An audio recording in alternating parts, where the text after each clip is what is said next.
Hey guys, it's your bear boy host Tito, and we are about to go in crazy. So, okay, first off, rude. Okay, that's not how we do things. Okay, it's not how we talk to people, guys. But yes, guys, welcome to season 2 of the Retrogade finale. Everybody, a quick unmute and say hi, and then remute. Hello. Penis.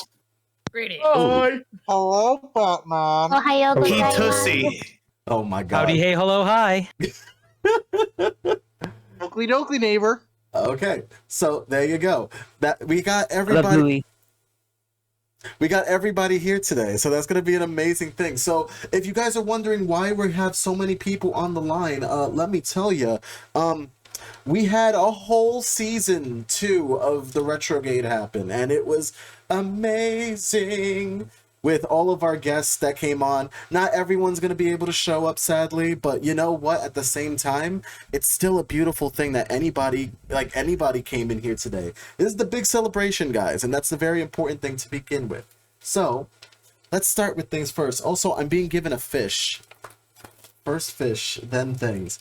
But guys, so I'm going to start introducing everyone one at a time, schoolyard style.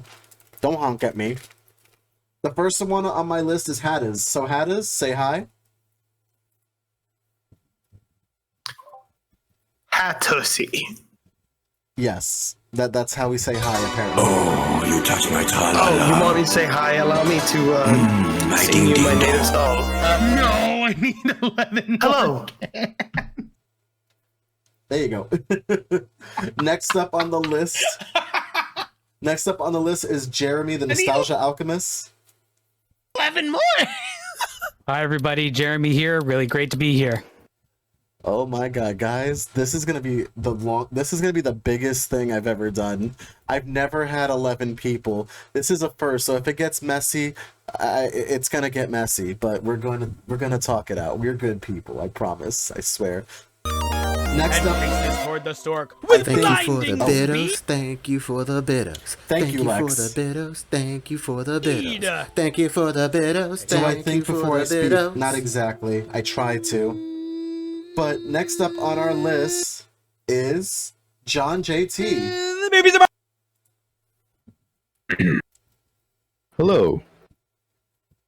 Let's see a clip from John JT. Love anything cozy. I will fit right in. Hito, I think I'm gonna dip for now, but I'll be back. Yeah, you're good. Sorry. You're good. I'm honored to Why am be I here. I holding was this really milk for so excited to be long? part of the We're Retrogade definitely gonna podcast fit episode right that in, I was Fred. featured on alongside whoever else was there. Very happy to be here. Listen, I'm happy that all you guys are here today. All right, next up on our list is Mantle Ferox. One, I'm very happy to be back, not only for this wrap up here, but also for the second time on Retrogade, because I was honored enough to be part of the first season last year. Alright, So so both you seasons guys were are- pretty awesome, and had a blast Whoa, whoa, for whoa, both whoa, the whoa, Zelda whoa, one last whoa, year, whoa. the rare one this year, and happy to be back. Whoa, Definitely. hi. Also, we Hi just there. got our new we got a few of our new friends coming in now. Moonlit Maple, hi. Just really happy to be here for the Retrograde season finale. It was such a fun time getting to be part of the racing episode together with you and MMG Mike. And yeah, no, just thanks so much for putting this all together. Well, y'all got questions later All right. today. I'm mess with you. I'm not mess with you, but yeah, I'm gonna finally get to the other stuff that you couldn't get to this season. That was ours. All right, our next guest is Mikan Pachi. You know, why am I the only one in a birdcage in this call? Hello, everyone. Thank you. I'm Mikapachi. Thank you. This is my second time. I was here for the Saturday morning cartoon. Oh, Glad to be here. the sauce is awful. Where are you All going to right. cook? Truck Next driving up school? Go back to the is kitchen and follow Phoenix Fire. What crazy It news is is so nice to be here. This is actually my fourth whopping time here on the Retrogade podcast. I was here for DreamWorks and Blue Sky Studios for this season. Not a word.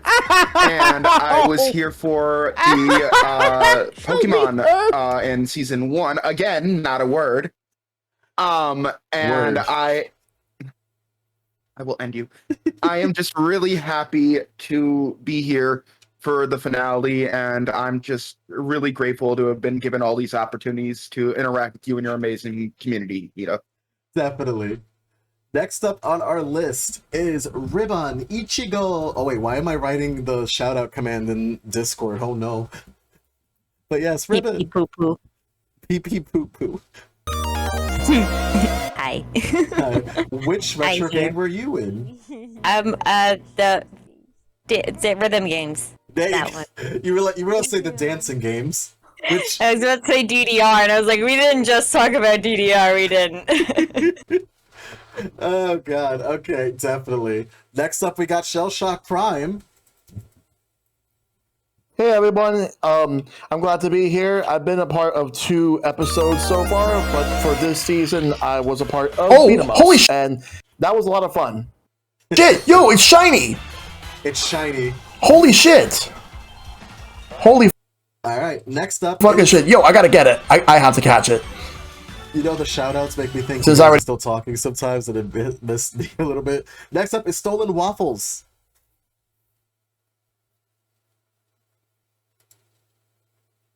Hello?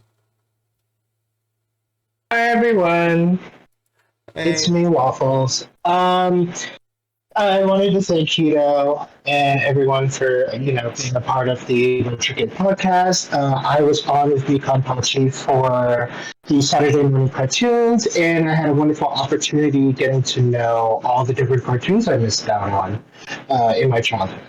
That was a fun time. Thank you again for having me here. Always a pleasure, Waffles.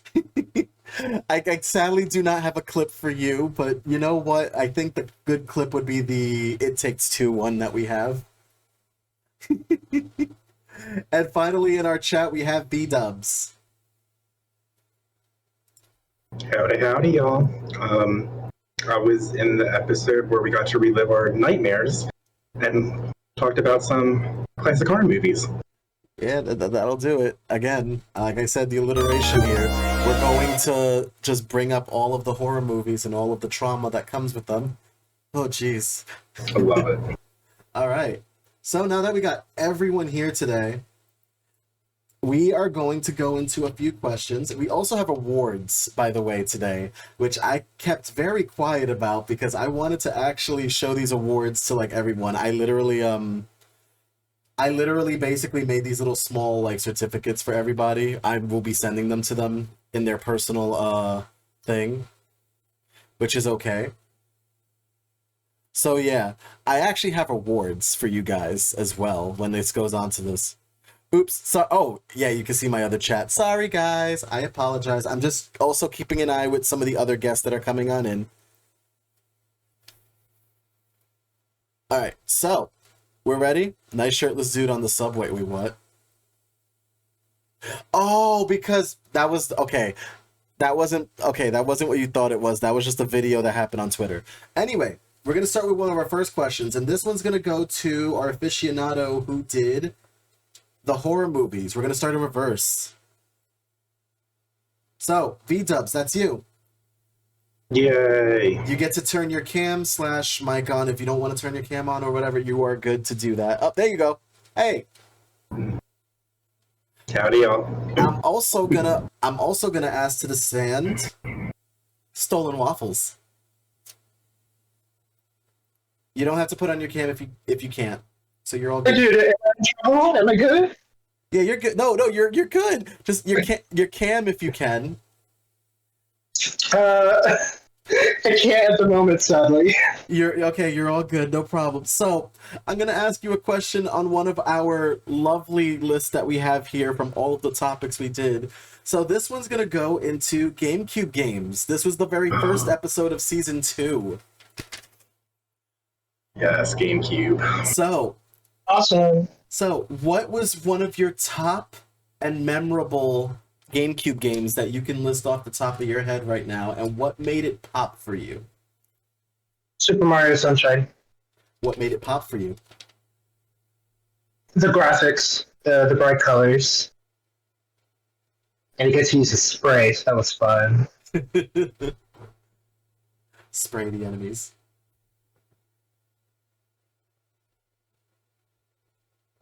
Mine, Eternal Darkness. Ooh. That was just it was such a good horror game, where it literally just messed with your TV and everything, like first of its kind sort of thing. Yeah. So I always loved that one. Yeah, that was basically like the whole game was basically the Kojima fight with Mantis all over the screen. Right. All right, our next aficionado. This one's gonna go into an evil thing that I did earlier. The subgenre of third-person shooters. So, yeah, this was the evil one that I did. So let's bring John JT in this and Mansell Ferox.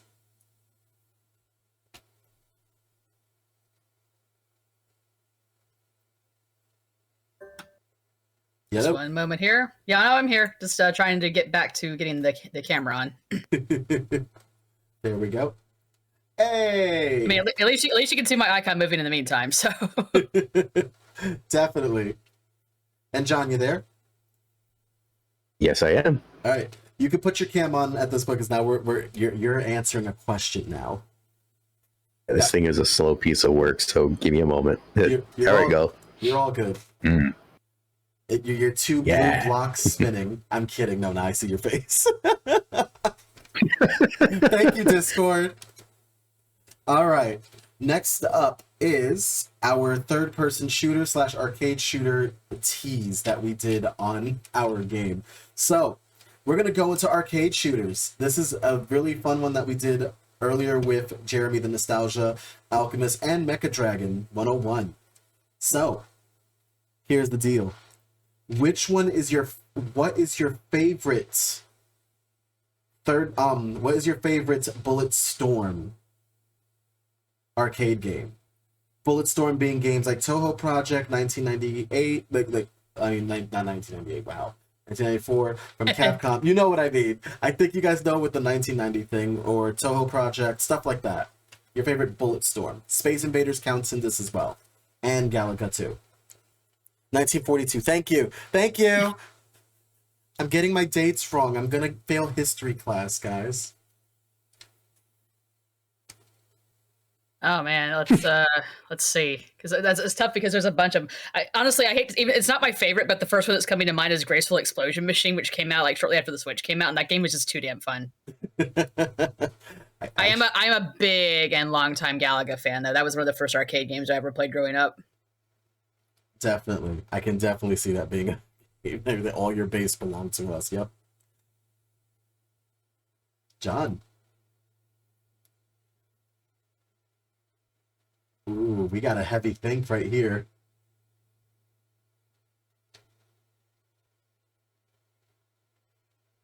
Wait, did John freeze? I think he froze. Oh, I thought he was thinking.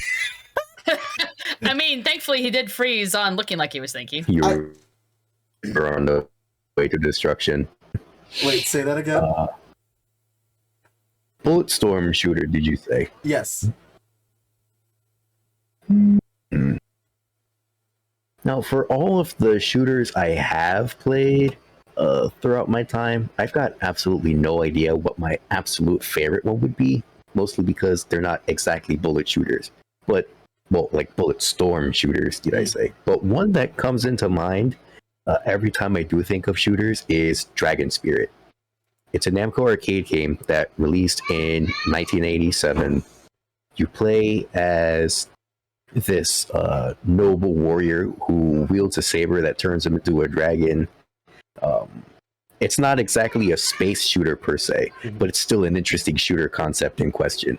It plays like Xevious, which released 5 years earlier, and the music is top notch. I can actually see that. Yeah, I've seen I've seen Dragon Spirit, and I have not played it yet, sadly. I will have to play it sometime to, like, you know, go into this. So they ported the arcade game to Switch earlier this year. Ooh, so that's gonna be a title I'm gonna have to add. All right, next one. Oh wait, what were you about to say? I was just gonna say that since I had a bit of time for my own hard think around that, like the Galaga was probably the one like I started with, but another one that I've really enjoyed and I was thankfully able to get a copy of for not too expensive several years ago. Also really enjoy Ikaruga. So I got the original GameCube one. Ikaruga was definitely one of those good games. I think another one for me that I personally enjoyed. So it's this Japanese one that I played with Stolen Waffles actually at Long Island Retro. It was a Japanese game. I believe it was called Battle City. Trying to remember the name. It was Battle City something. Oops, I didn't mean to shout out, but hey, I was going to say, hi, Mystic, how's it going? Welcome on in. But yes, that's an energy. But Ikaruga is definitely a very difficult game. And if you beat it, you can literally say that you are the champion belt of that game. You are on display. Alright, next up, for our next two questions, I'm going to get Maple and Shell on this one. Ooh, okay. Okay. So, Maple and Shell.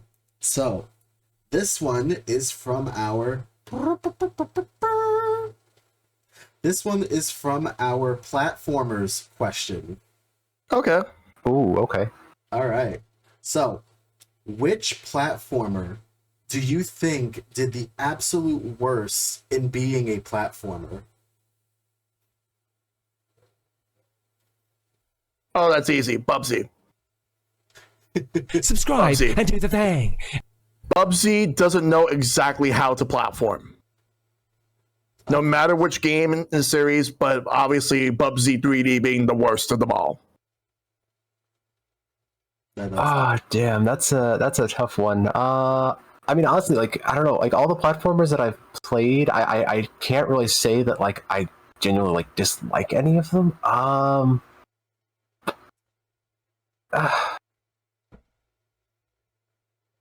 Oh, goodness. Not very good at platforming. That's okay. I'm sorry. Just They don't move fast enough. I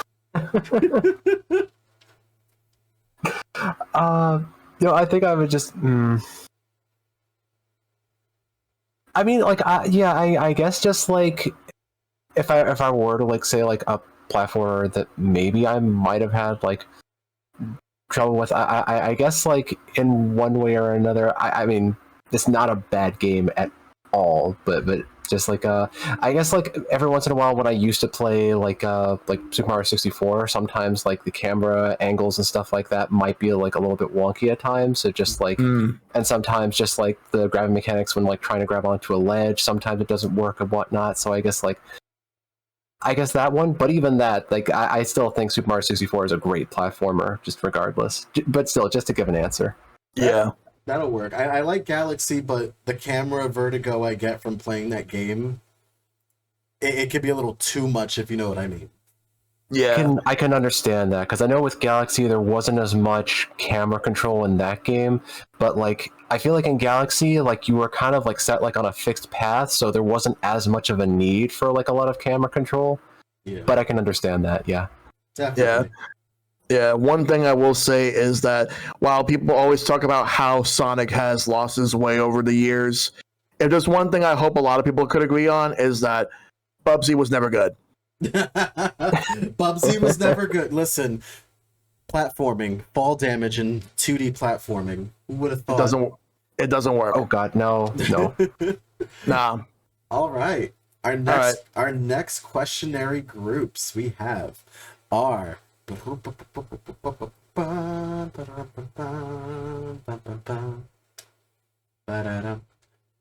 our next question goes to Phoenix Fire and Ribbon. Oh no, not Ribbon. Jeremy. Jeremy gave me so much anxiety. You're like, oh no. All right, this one goes into our theme of horror movies. Yeah. What is one horror movie that sticks with you to this very day that scares you? Scares me. Jeremy, you want to go first on this one? I don't watch horror movies. You don't watch horror movies? No, I don't. And because I like to sleep. I was never even in the horror movies thing, so I don't know why you're asking me, but okay. That's kind of why I did that on purpose. I wanted to see what would happen. Okay, fair. Horror movie that sticks to me this day and still scares. Does it have to scare me, or does it have to be a horror movie that sticks with me? Sticks with you. Then I would definitely have to say, do I have to have a favorite one in the series, or can I just like pick like a couple from that series? Pick a couple from the series if you want to. Am I allowed to pick Shaun of the Dead? Yes. Yes. Okay, then I will choose Shaun of the Dead. That one's tough to say. Because there are plenty of horror movies out there that are classified in the horror genre, but are for you who like to sleep. No, Shaun of the Dead is definitely one of those, Coraline, Corpse Bride, etc. All those technically fall under the horror category, but if you ask like a diehard horror fan, they're not gonna be a horror film. They're not gonna be scary, but they're still in the horror genre. And to be honest, I love those too, Mm-hmm. But for me, horror movies also include slashers because of the gore, and a lot of people are terrified of gore. So for me, slashers also fit in that. And for me, the one that will always stick with me is tied between Nightmare on Elm Street and Freddy vs. Jason. Here's why. Because out of all of the horror films, all the slashers, all of that, there are no one-liners you remember as well as you remember Freddy Krueger's one-liners. Like, Robert Englund was just the king of those one-liners in the slasher flicks. And yes, there's plenty of slasher flicks that have great lines, great comedy, but none of them have ever stuck with me as much as Freddy Krueger has. Because let's just be honest, how can you not love him bouncing Jason around all over and then him dropping? He's like, oh, tilt. Like, how can you not love that? But yeah, no, it definitely would be tied between Freddy versus Jason. Freddy versus Jason was really, it was really a toss-up of whether people either loved it or hated it. There was no in between with that movie, because it just had so many things that would either make someone love it or make them hate it. With me, I love it personally, and of the Nightmare on Elm Street, the best one was the original. Robert Englund tried. I'm not gonna lie, but you can only do so much. Like, your ad lib and funny lines can only do so much for a movie that's kind of doomed to fail, And the sequels of Nightmare on Elm Street were good, but they can't stand up to the first one he did. I think we literally went over that during the horror movies with Sam and V-Dubs. I think V-Dubs can attest to that. Do you mind if I give why Shaun of the Dead sticks with me? Go for it. So it's with me and horror, since I really don't watch a lot of horror movies, like by any means, except for the old Bela Lugosi. Bela Lugosi, for those of you inclined. All of those old 1930s, pretty much the golden standard of how everything moved forward from there. Shaun of the Dead sticks with me because it's one of the few horror movies that I've seen that actually has heart. Like, it has a lot of heart. You start to watch it and it's funny, and you get all the tropes and you start to see, all right, it's a zombie apocalypse film. Then it gets pretty dark, but then it gets very real, and it gets very real towards the end of the film, but it gets real unexpectedly very quickly. And I think it was that attachment to the whole idea of, if you've seen one, you've seen them all kind of idea, so if I've seen Shaun of the Dead, I have a sense that I've seen the John Romero films. You know what I mean? And I think that's a very poignant take on kind of almost like a parody. You know what I mean? It's not quite a parody, but it parodies certain things that those types of movies have to offer. So that being one of the few horror films that I've actually been able to just sit through and enjoy, I gotta hand it to them. Shaun of the Dead is just one of those movies that, tugs at you in just the right spot so that you can further enjoy other movies in that genre.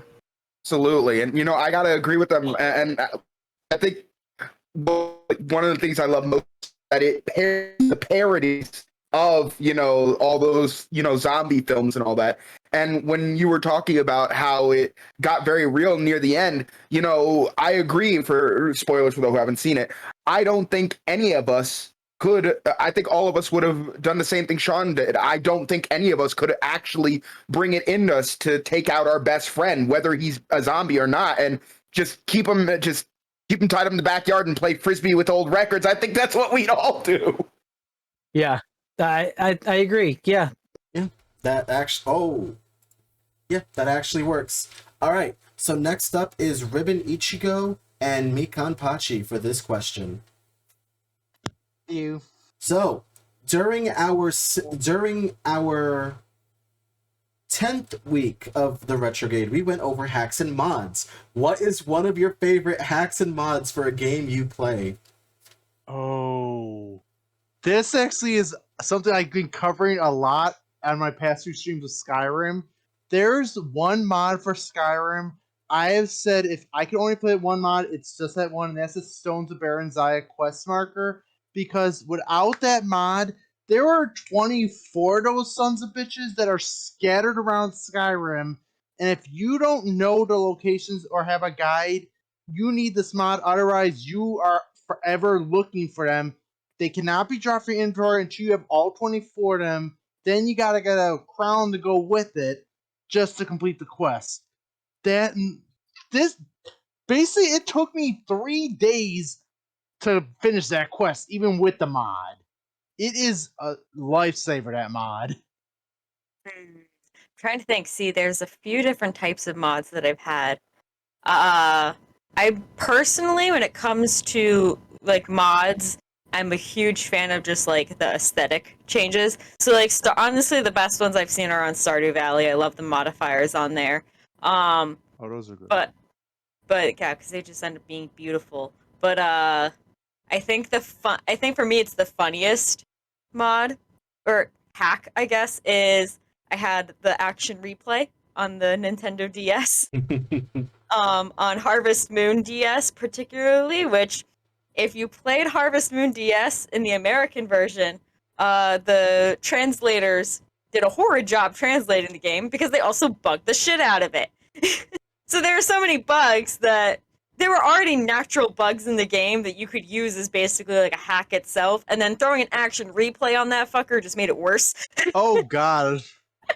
So like, you can brush your horse, then switch to your milker, and now you have 99 large milk at old premium quality. And now you can just sell that. Stonks. And you can do that over and over and over again, multiple times a day. So just fill up your whole entire inventory stack at least 60 times, and then you have $1 bajillion. Oh, and then also randomly green screening your game when you leave your house. Okay. I did not know that was a thing. That's actually just the natural part of the game, is green screening your game when you walk out of your house. Also, random characters just still speak Japanese. That's fair. Also, I gotta quickly point out what Phoenix said in chat. I never used the mod, but the Monster Man Randy Savage Dragons mod for Skyrim, that one was hilarious. All right. But I have to counter with that with the Thomas the Tank Engines dragons. All right, guys. We're gonna go on to the next question. Okay. All right. So, can I get Epic Man and Stolen Waffles? We're cycling again. Hi. All right. So, we got something. So we got something awesome for you two. So, during one of our episodes, we did an episode about retro snacks that we cannot get anymore because the time has come and took away our snacks. Which, you know what? Fuck you, world. Don't take our snacks away. What is one snack you remember that now you cannot get anymore? That's a tough question for me, honestly. Like, I'm not because I love eating mostly with good snacks where just normally people eat like Doritos and Cheetos and other stuff like that. Like, I don't know if I ever recall anything that I ever eat something that I can't eat anymore, unless I've eaten one that I just can't see them anymore because I just barely looked into. Like, there are these cookies that are like kind of essentially are like Oreos, and they were mostly made in in South America, mostly in Dominican Republic, they call Dinos. They're like these, just basically a ripoff of Oreos if they're like golden. Oh, hold on. Sorry, my camera went off. It happens. But yeah, like they're basically like Oreos, but like in their own way, and it tasted somewhat different in the sense of sweets, that they just make it more sweeter than they are with Oreos. And I usually eat those a lot when I was a really young, when I used to live in Dominican Republic, and they were really good. And I don't usually see those anymore, especially right now, but I could be wrong because I haven't looked into those, because mostly I'm just eating Oreos, vanilla ones right now. So I guess I would say those are the ones I barely see those anymore in my time. That's fair. What about you, Waffles? Oh man, I'm torn. Okay. So I'm torn between Twinkies and Jiffy Pop at this point. Twinkies was, I mean, at this point, that snack is kind of like heavily named, but it was one of those snacks where you can't really go wrong with it. It always tastes good, at least in my opinion, and I never had a problem with it. But sadly, they got discontinued because it's not good for you, I assume. As for Jiffy Pop, though, that was one of my favorite snacks as a kid, because just growing up, you put it on the stovetop and then you watch like the little aluminum tin just expand to like a balloon, and I'm like, oh my god, that's so fun. Sadly, I don't think that they're continuing it, but they are like, you can find them in really obscure stores at this point, but they are so much fun. Every time that I do find them, they are a lot of fun to make. Yeah. And they taste good. Also, by the way, Stolen Waffles, we got Twinkies came back. Yeah, you could get a Twinkie now. Oh. It did? Yeah, they came back a while ago, but they're in gas stations now, according to Meowth. Meowth. You could get. How fitting! Garbage food in a gas station. Oh my god. That's funny. By the way, I think he means garbage in the sense of it's a junk food, not it's a garbage food. It's a good food. Well, I mean, it's mean as like a bad food. To this day, I'm still gonna be the 100% person on Yogos, and I cried about it. Aw. I cry about Yogos to this day. What are Yogos? Yogos, okay, so Yogos was this delicious thing that Kellogg's, I believe it was Kellogg's, made. And what it was the fact that literally it was yogurt, it was a yogurty outside with a nice chewy, sour, tangy candy in the middle. So it was a little treat that you could always have, and it was delicious. Just mwah. Oh my god. I lost my shit over that. Okay. Whenever I went to the supermarket, I would grab 5 boxes of Yogos, and I'm like, these are mine now, and you're gonna have to deal with this. And my mom was like, no, those are expensive. And I'm like, but Yogos. Oh. And then she's like, god damn it. Okay, you know what? Fine. You're not eating 1 box in a day, though. The good news is we actually got to give Stolen Waffles Jiffy Pop, because my store next to me actually sells it. Nice. Gosh. Jiffy Pop. Wow. That's really nice. I love these foods so much. All right. We got our next question for Shell Shock Prime and Mantle Ferox. Right. Oh, wait. I was singing Family Feud for a second. Oh my god. Wrong show. Wrong show. Right. Don't listen to me. Especially considering Shell Shock and I get along pretty well, so. Yep. Oh, of course. It's true. That's fair. Next up is our racing category for racer games. What is the weirdest racing game you've ever played? Sonic Drift 2. Wait, what Drift 2? Sonic Drift 2 for the game here. It was weird because even though it was fun, Sonic already runs around. Why does he need a cart? That's a good one. That's a good choice right there. That's actually that's fair. That's fair. That's cool. That's Don't get me wrong, I enjoyed it. I made it, but it was just like, I'm having fun. Why is he racing in this? Why is he in a car? I don't understand. Yeah. So the weirdest racing game? Or, yeah. Okay. This is like very early on in the PS1 life cycle. Oh no. There was this game that came out, like there was actually two of them, but only the second game released outside of Japan. And these games are known as Motor Tune Grand Prix. There were two of them. The second one that came out in Japan was released worldwide, or at least over here, as just Motor Tune Grand Prix. It's basically a kart racing game where the motif for the game is basically like old school cartoons. They're trying to go for that style. And you want to know what's the biggest fun fact about those games? You'll never guess who made them. You'll never guess. Was it Square? No. Sony published it, but the developers are Polyphony Digital, known for the Gran Turismo series. These came out before Gran Turismo. So that's a big shift from like weird cartoon kart racing to Gran Turismo. Yeah, that'll be a definite shift from that. Yep. Like we went from toony to very serious and edgy.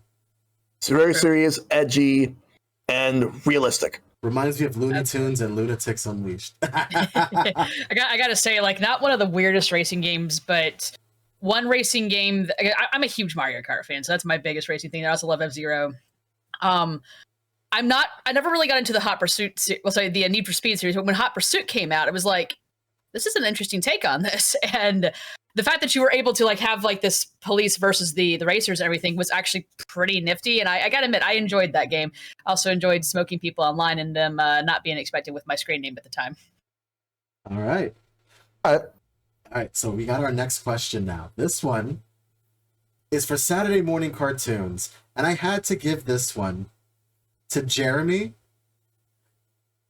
and John JT. Saturday morning cartoons. we have to talk about that. I had to put Jeremy on this one. I really did. And I had to put John on this one too, because I know you're a Saturday morning cartoon guy as well. Rarely. For some part at least.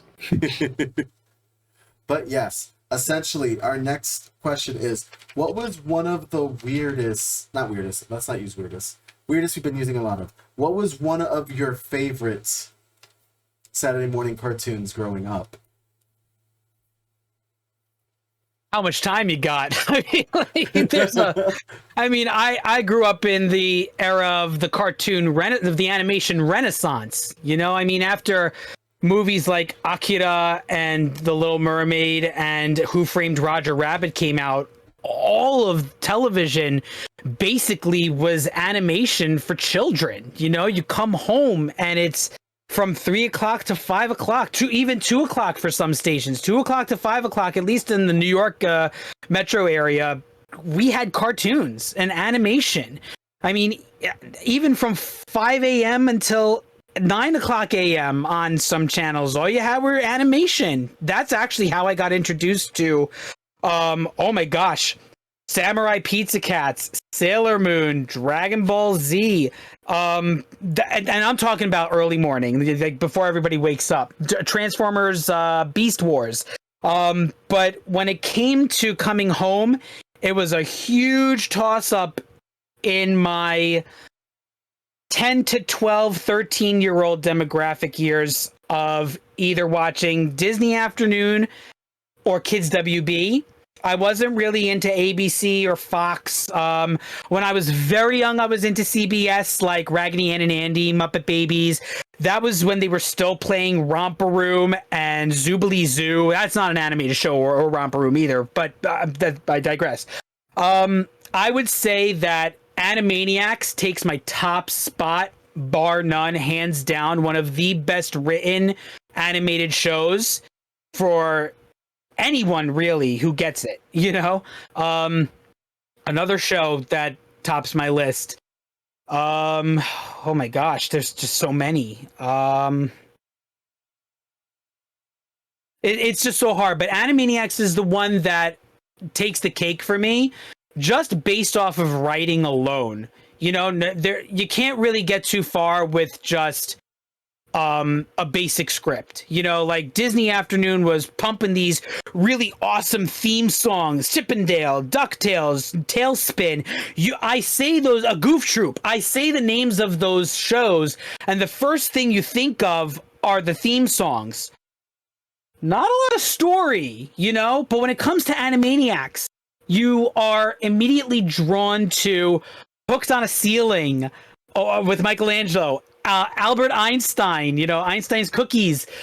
You're drawn to the songs, you know, there's just all the plethora of vaudevillian style writing that has that kind of knack to keep a kid's audience moving, but also to get the older audience involved too, being like, I can't believe they made that reference in a kid's show. No one's gonna know that in Pinky and the Brain, they're making fun of Orson Welles being drunk, doing a voiceover.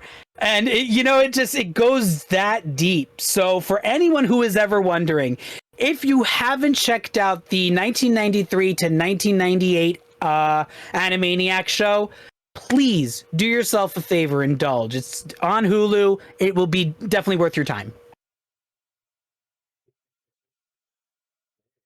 See, look at that. The Nostalgia Alchemist. I've seen a couple bits and pieces of Animaniacs in my day. Mm-hmm. But I have to admit, I'm not exactly the biggest Saturday morning cartoon enthusiast as the next guy.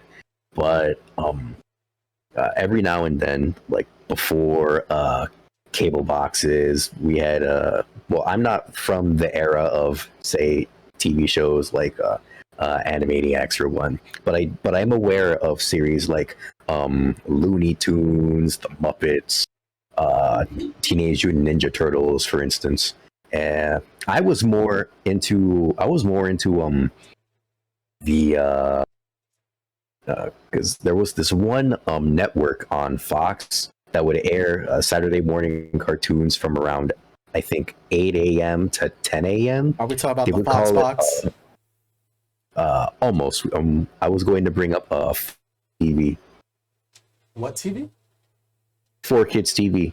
Yeah, that was basically it's like a collection of sorts of English redubbed anime series from Japan that was basically dumbed down for like a child audience and things like that.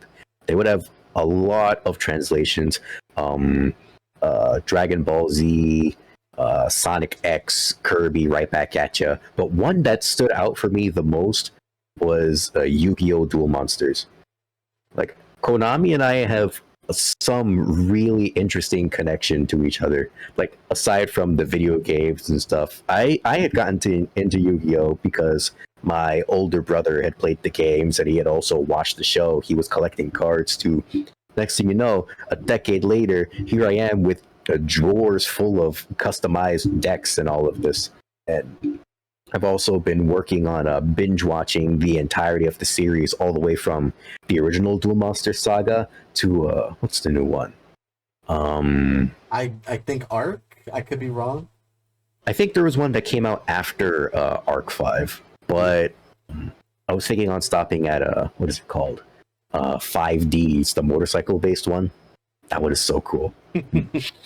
That definitely that was has cool. that kind of nostalgia to me, because at the same time I was really into Yu-Gi-Oh! I was a really big Sonic the Hedgehog fan, and my mind was blown when I had figured out that Dan Green, the voice of Knuckles Echidna, shares his voice with Yugi Moto. Yes. It's wild. And it's like, I come back to that era of Yu-Gi-Oh! Every now and then, because aside from like the retro gaming stuff, I'm working on a voice stuff too. Like, me being this voice of retro I'm trying to connect everything together. And I look at Yu-Gi-Oh! Every now and then, because it's like everybody has these witty lines, these commanding shouts every now and then. It's great. Like, everybody's capable of with with all of that power in the sense, it's wonderful. All right. So we have our next question. Also, let's say goodbye to Shell for now. So he had to head out. So Shell, thank you for coming. I appreciate you. Later. Have a good one, my friend. Let's welcome back our other friendo here. All right. So I got the next question, and this time I'm gonna ask both V-Dubs, Ribbon Ichigo, and I think I can add one more person if they are feeling comfortable to adding this question. But Hatters, would you want to also answer this question if you want to? What's the question? Question is, name a character that represents the LGBT community very well in a video game. In a video game? Ooh. Actually, no, we also went into media too, so we could do that. What? We also went into media as well when we did this discussion. All right, well, for video games, I've recently been introduced because I've been watching our good friend Waba playing Boyfriend Dungeon. Sawyer is absolutely non-binary representation to a T, and that they literally found all of my social anxiety and all of my ADHD-ness, and we're just like, hi, do you want this personified in a video game character to just like throw in your face and make you feel bad about yourself? Yeah, here's Sawyer. I mean, no, greatly, the character's actually like a really awesome character, but like in general is like a little stereotypical, but like true stereotype, not like stereotype in a good way, in that it's like it's realistic. All right. I've got video game and media. Go for it. Video game, I kind of want to say Zagreus from Hades. Yeah. Because he's a bisexual mess. Yes. I totally agree with Zagreus. And media, most of the cast of Owl House. Like, the non-binary representation was really nice. The bi and pan representation was nice. Also, I just love Willow's character development. Mm-hmm. I'm gonna go with in Dragon Age Inquisition. They had Krem, he was trans, and then Dorian, he was gay male. Like they did a great job. Especially, Also, Krem, great story behind that one. Also, Iron Bull and Iron Bull. What was the elf? What's her name? The elf chick. I forget her name, but I know you mean like short blonde hair. Yeah. Gee, they had some real good representation in that game. It was like damn near almost everyone. Yeah. Another game that I just remembered is Guilty Gear Strive. I haven't played it myself, but Stride. I don't know. I watch Top Dog play, Space Dog play it all the time, and the game has non-binary representation. It has a character that's been kind of framed as like a femboy character, but has recently been like, actually, this character's a trans woman. And a canonical like self-realization within the character's development, and then in this new game is now Bridget, I think her name is. I love Bridget. I think it's Bridget. And then for media, She-Ra. Oh yes. You love She-Ra. Absolutely. I love She-Ra. Like I know people can hate it all they want. I don't fucking care. It's such a great show. If you've seen the Netflix remake or the DreamWorks like remake of She-Ra, it's great. Definitely. All right, so I definitely can see. She-Ra is another good one that had some representation in there. I do question some of the representation, but the other representation that's in there, it's still good regardless. I think that there's no such thing as perfect representation, so I'm like, I'll take it. I think we could say that. Like, I think we can say like in most media, there's no such thing as perfect representation, because I think we can agree with like movies that recently came out, like Encanto and Turning Red. Like they go into the trauma a lot, but it's not perfect, obviously. But it's also like relatable in some way. I think to those it's because I think the lack of perfection makes it feel more real. Yeah. And accurate. It's like I am having it fueled not by be... strawberry juice. having it not be like perfect representation makes it in a way a little bit more perfect in that it's more realistic to real world. To quote Nikki Marina, do you want representation or not? But oh my god, that typo. Oh yes, Korean. You met Korra. Legend of Korean. All right, we're gonna go to Korean Avatar. We're gonna go to our next question. We ready? All right. Yeah. So our next question is gonna go to Mecha Dragon and the Epic Man World. Came in. Sorry, I missed, guys. You're okay. You're all right. So this question has to do with our side scroller beat 'em ups. Oh, interesting. Yes. Here we go. All right. What is one side scroller beat 'em up that you personally enjoyed in your childhood? Oh, okay. That's gonna be a toughie. You go first, Epic, because I gotta think about this. All right. Well, I mean, well, it's gonna be tough for me because, like, when I was a kid, I was only or mostly played a lot of platformer games with Mario and Crash Bandicoot.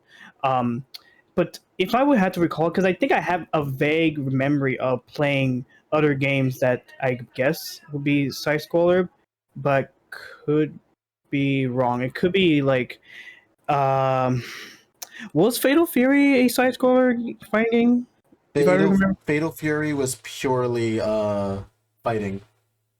Well, because if it's not, then because I don't think I ever remember doing anything like that because I just wasn't even a person that really liked fighting games at most. But I don't know if I would say games that I like later on that I enjoyed, like in the 360 era, like with Scott Pilgrim, where that game is pretty much a side scroller fighting game, and I played that a lot when that was out. On the PS3, I actually have that one. No, it was 360. My bad. Yeah. I played it on the 360, and I had it on the 360 before that game got delisted, which was travesty because I did not think that it was going to be gone. And luckily, I had to save it on my hard drive at the time, where I just didn't want to delete it at all. I was so scared that I was going to lose that game because that game was so perfect. Because I loved the movie, I love the manga when that, or should I say the graphic novel, when that came out, and I read through all of them, and I loved the series so much that I had to play the video game, and it made me enjoy side scroller games like those to make me want to play with other ones like with River City, like the games of the River City games, especially with River City Girls. I played that later on, and I enjoyed very phenomenally because of its art style, the music, and just so much things you can do with the move sets that you discovered, and just finding out tricks and combos to get yourself better and kick ass to beat up anyone, try to get your boyfriends back, and seeing how the story unfolds into the very end. And I loved it so much. I really loved them that I got to play more of them. So yeah, that's gonna be my answer. Get your boyfriends back. Get your boyfriends back. Mm-hmm. My boys, take them back. All right, so I have our next question. Are we ready? This one's for Mekon and Phoenix. Oh wait, no, wait. Mecha, wait. Mecha, you haven't answered yet. My bad. Sorry. Oh, sorry. Yeah, you're all good. Yeah, Mecha, you have an answer for that?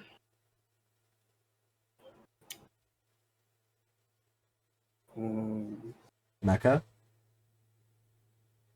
Is he? I don't know if his mic is working. Is your mic on?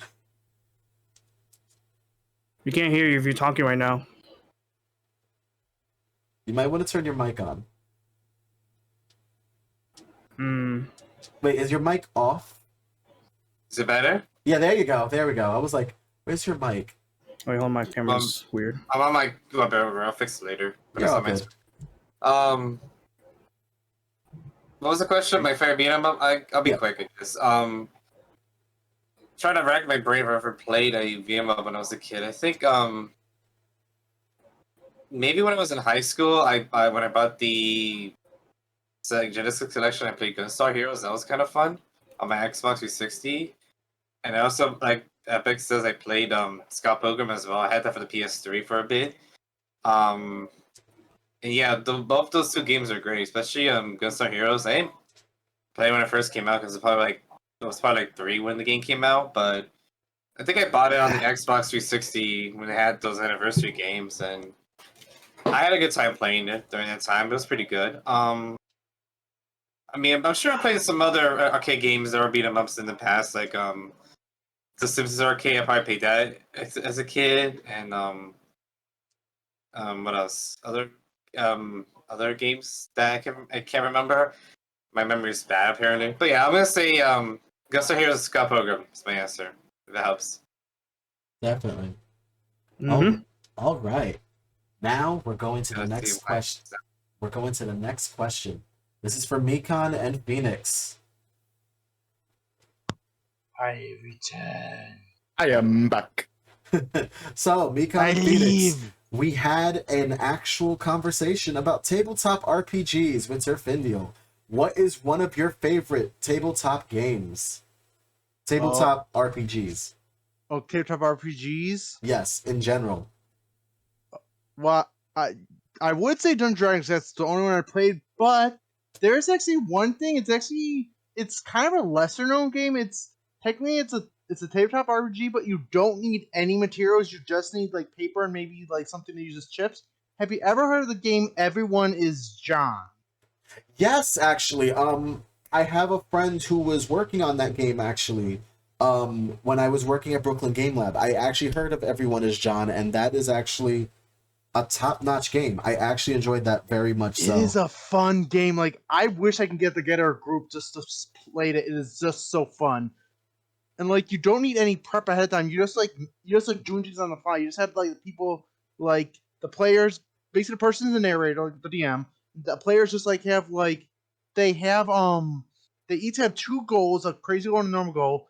And their goal is everyone plays it, but you take turns playing as him, and you only change when you accomplish a goal or get knocked out. And it could be something as easy as like giving someone a hug, or like, in I think Yagska's case, the Simon wanted to summon Cthulhu.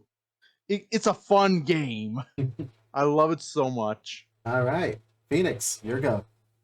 I am not a big tabletop RPG player. I've only played 3 in my life. Those are D&D, Heroescape, and Dungeon Dice Monsters. I forgot. You played Heroescape? Oh, nice. Yeah, I played Heroescape a couple times. Go ahead. I still have all my Heroescape stuff. So does my brother Draga. Pictures. But Phoenix, continue. What was like some of your favorite experiences with your tabletop games that you played?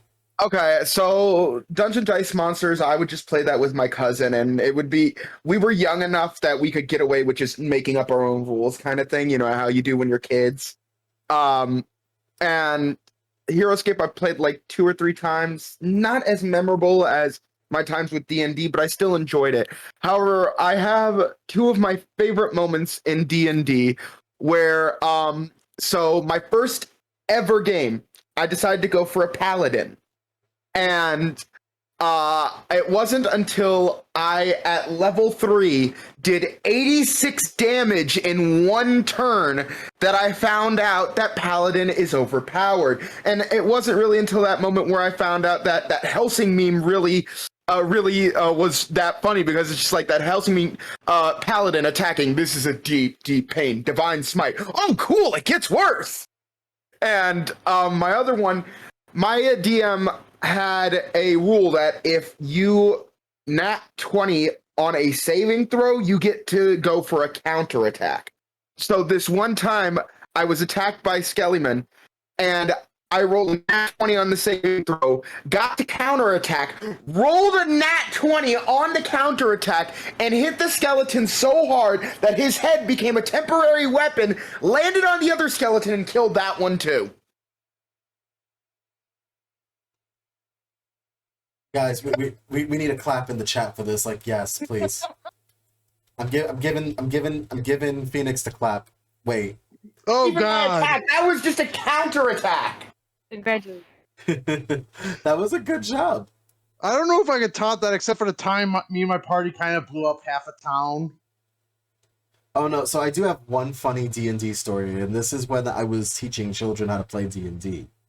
I literally killed the motherfucker with another motherfucker. You know why? hold on a sec, Waba. Can I ask you to mute for a sec? Because I'm doing a whole thing right now for a sec. Thank you, I appreciate it. But yes, I taught a kid a lesson on stop trying to burn everything around the forest. He burned down the forest. I literally went, hey, don't burn the forest down. It's not a good idea. You are the greatest. Decides to burn the forest down, the whole party. And I'm like, okay, you burned down the forest. A giant smoke hazes all over and you guys pass out. You wake up again in a mysterious forest, as if nothing happened. This could have been a bad dream. And like, wait, what? Hold on. Can we burn it down again? I'm like, sure, no problem. You burn down the forest again, the smoke covers your face, and you literally get obscured. You wake up in the mystical forest again, like nothing ever happened. I just kept getting them stuck in this loop because I'm like, kids, this is not how we continue story. As funny as that is, my DM actually did something funnier. That 86 level 3 damage I told you about, that was against the boss. My partner in the party with me was a Dragonborn. A poison Dragonborn, mind you. We were facing the boss, which was a giant undead. And he decides, instead of using just a regular attack, because the thing had like 6 health left, he decided instead of doing a regular attack, he was going to use his poison breath on an undead boss. If you know, you know. You know how stupid that is. Next. So when it did nothing, he had the boss, when it died, crush him with his club. I'm just gonna say this next. I will also say, Phoenix and Hito, after stream or whenever you got a chance, I put something special in general gaming when you mentioned HeroScape. Sure. That's my collection right there. So we got our next guest talking now, which I want to give them a chance to speak because they just arrived. Waba, how's it going? Welcome on in. Sorry, what now? Oh no, I'm asking you a question. Yes. Okay, perfect. And along with that, I'm going to get Hada's in this question as well. Okay, there we go. So, we went over on the last week of the Retrogade Blue Sky films, movies such as Ice Age and Ferdinand and Rio. Which one of these movies were your absolute favorite growing up? I really liked Ice Age, partly because it was me and my dad saw some of the movies together, and my dad wasn't really around, so it meant something. Wait, say the movie one more time again. Sorry, I was also chatting. The Ice Age movies. The Ice Age movies were great. And the fact that that little goddamn squirrel bastard finally got his nut. Oh God! When it cost him the death of the studio for him to do that, though. Yeah, but he got the nut. He can thing. finally nut. Where's that big family? You All need right. him. Damn it! All right. All right. So Waba, your go. What was your Yes. favorite Blue Sky film?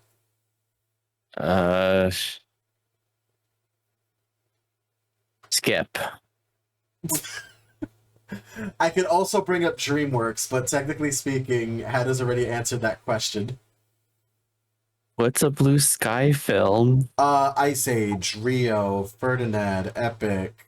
The one with Will Smith and Spider-Man is a Blue Sky movie. Spy or something. Oh, Spies in Disguise. Yeah, that was a good movie. I saw Alright, that one time. so for Waba, we can change it to DreamWorks. What was your favorite DreamWorks movie growing up? And this is like Shrek, Shark Tale, B movie. Jibba-dibba. Jibba-da. Jibba-dibba-da. Jibba-dibba-da. Jibba-dibba-da. Hold the fuck on. All right, one thing to look up at a time. All right, Blue Sky Studios. I found it finally. I can tell you with very much certainty that the only movie that I've seen that I remember, I've seen Ice Age. Certainly, I just don't remember it. It's Robots, and that's the only one that's like put a lasting impression in my mind. Is Robots.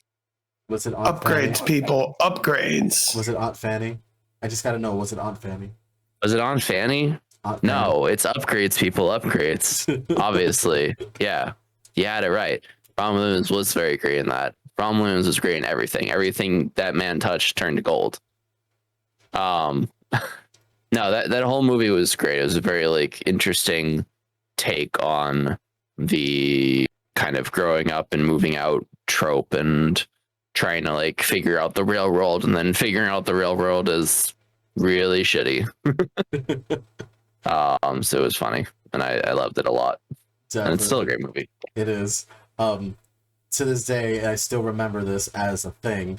Both Phoenix and Titus kept talking about Aunt Fanny during that stream. I think funny. I think we didn't skip a single Aunt Fanny reference there. We did not. All right. So now this is when we get into the good stuff. I got one final question from all of our stuff, which is the rareware question. So, may I get Mecha Dragon and Waba to answer what rareware is? If you know the games like Banjo-Kazooie, Conker's Bad Fur Day, Donkey Kong 64, Jet Force Gemini, Battletoads, etc. What were your favorite games out of that group of rareware? Can you hear me now? Yes, I can hear you now. Finally. Oh, yes. This one I know. I love Nuts and Bolts. It's the greatest game ever. I love it. I'm kidding. No. Mecha, I swear to God. Or Kinect Sports. That's a good rareware game. I'm kidding. No. Let's see. I kind of want to say Donkey Kong Country, but I feel like that's kind of a cop-out. So, it's not a cop-out. I didn't play like Banjo-Kazooie until I got 360 because of the collection. I'm playing 2E first. But that game was pretty fun. Haven't really played Battletoads a lot, but I heard about this legacy about how difficult the bike level is. I always want to try it. Fine. If you want my favorite rareware game, I'm gonna have to say, I'm gonna go with Donkey Kong Country. I know, like I said, it's kind of a cop out since that's like I think their biggest game, unless you're furry, but whatever. I like them. I like all of them all. They're pretty fun games to just like relax and whatnot. But I do admit the Banjo-Kazooie games are pretty fun. Like I feel like if I had a 64 growing up, I would have loved those games, and hopefully we get that third game. Hopefully, if rumors are said to be true, but they've been saving the Banjo-Kazooie game 3 for like ever, and that hasn't come to fruition or nothing. Yeah, rare. I also heard that that Battletoads game they've announced recently wasn't the best. Was it good? Anyone played it? The reboot one they made. To answer your question, me, Mike, and Matt played it, and it was like they tried to put every single genre of game into one. It did not translate well. It did not kindle joy. Okay, no, that's a lie. It kindled joy, but again, the gameplay was everywhere. Yeah, that's very difficult to do. Trying to mingle a lot of games to one. I think Crash did it well, but other games like Sonic just can't. Wow. I went off for too long. That's my answer. Waba, go ahead. You're up next. Your favorite rareware game? I never played it, but Conker's Bad for a Day, because I've seen like complete playthroughs of it, and I want to play it myself because I mean it's just obvious. I love the humor in it entirely. We have a little thing called emulation. I mean that's fine and all. It's just I haven't had the chance to play it. That's fair. They played the Xbox version. They censored the curse for some reason, even though Xbox is a more mature console. They did, which is weird. Yeah, that is weird. All right, guys, we've answered at least a question from each of our sections from the channel, and now you guys get to torture me with this one. You guys get to berate my judgment choices on questions. So, who wants to throw the first stone and ask a question? Favorite Kingdom Hearts game, go. Oh. We just have to ask you any question we want? Yeah. Oh, regarding basically anything that had to do with our streaming. But Kingdom Hearts game is actually a good question. Let's do with our show, you mean, or the topics? Also, do that Hitosi be dripping though? No, stop. Bad. Yes, it do. Oh my god. What's your favorite moment from the Retrograde season 2? Honestly? Well, first let me answer the Kingdom Hearts question. I'll go to Waba's. Favorite Kingdom Hearts is Birth by Sleep because it has my favorite character, Terra, in it. I love Terra. For reasons. I've also cosplayed Terra, so that answers my question there. As for favorite moment on the Good choice. As for favorite moment in the Retrograde, I would have to say I enjoyed the platformers a lot. It's stuck between platformers and video game music. And here's why. With video game music, I make that stuff a little bit, or I cover modern games and turn them into original stuff. You guys have heard like some of the chip tunes in the beginning of intros and stuff like that on stream. That's me literally covering anime songs, but turning them into beat boot. I got one for you, Hito. Hold on. Sorry. And then the reason why platformers is really great is because one, that was the longest we've ever done it. That was a 4-hour Retrograde. We never exceeded 4 hours before. And it was also the first time we had 3 guests in one thing, too. It was like we were ticking boxes that we never did before, but also we love the fact that it was like we were talking about how platforming is a very important thing in gaming, especially since it was one of the few genres that are basically the building blocks to most video games now. But yeah. I got a question for you. This is a curveball for you, combining 2 of the Retrocades. What was your favorite horror episode of a 90s cartoon? Saturday morning cartoon? Like Halloween episode, a horror episode, like something like that. So, I know this is probably not 90s. I'm probably bugging, but I do have nostalgia for the Scary Godmother. Both movies. If any of you've seen Scary Godmother. I have. Scary Godmother. I love watching both of the movies. They were really good when I was a kid. I've heard of it. They came out with 2 movies. It was a really was that a Disney Channel movie? No, Face Cartoon is gonna Network. freeze that way. Cartoon Network. Cartoon Network. I has a question. Bye, Hito. Okay. Have a good one, Hatters. All right. Return the slab. Ribbon, you have the question.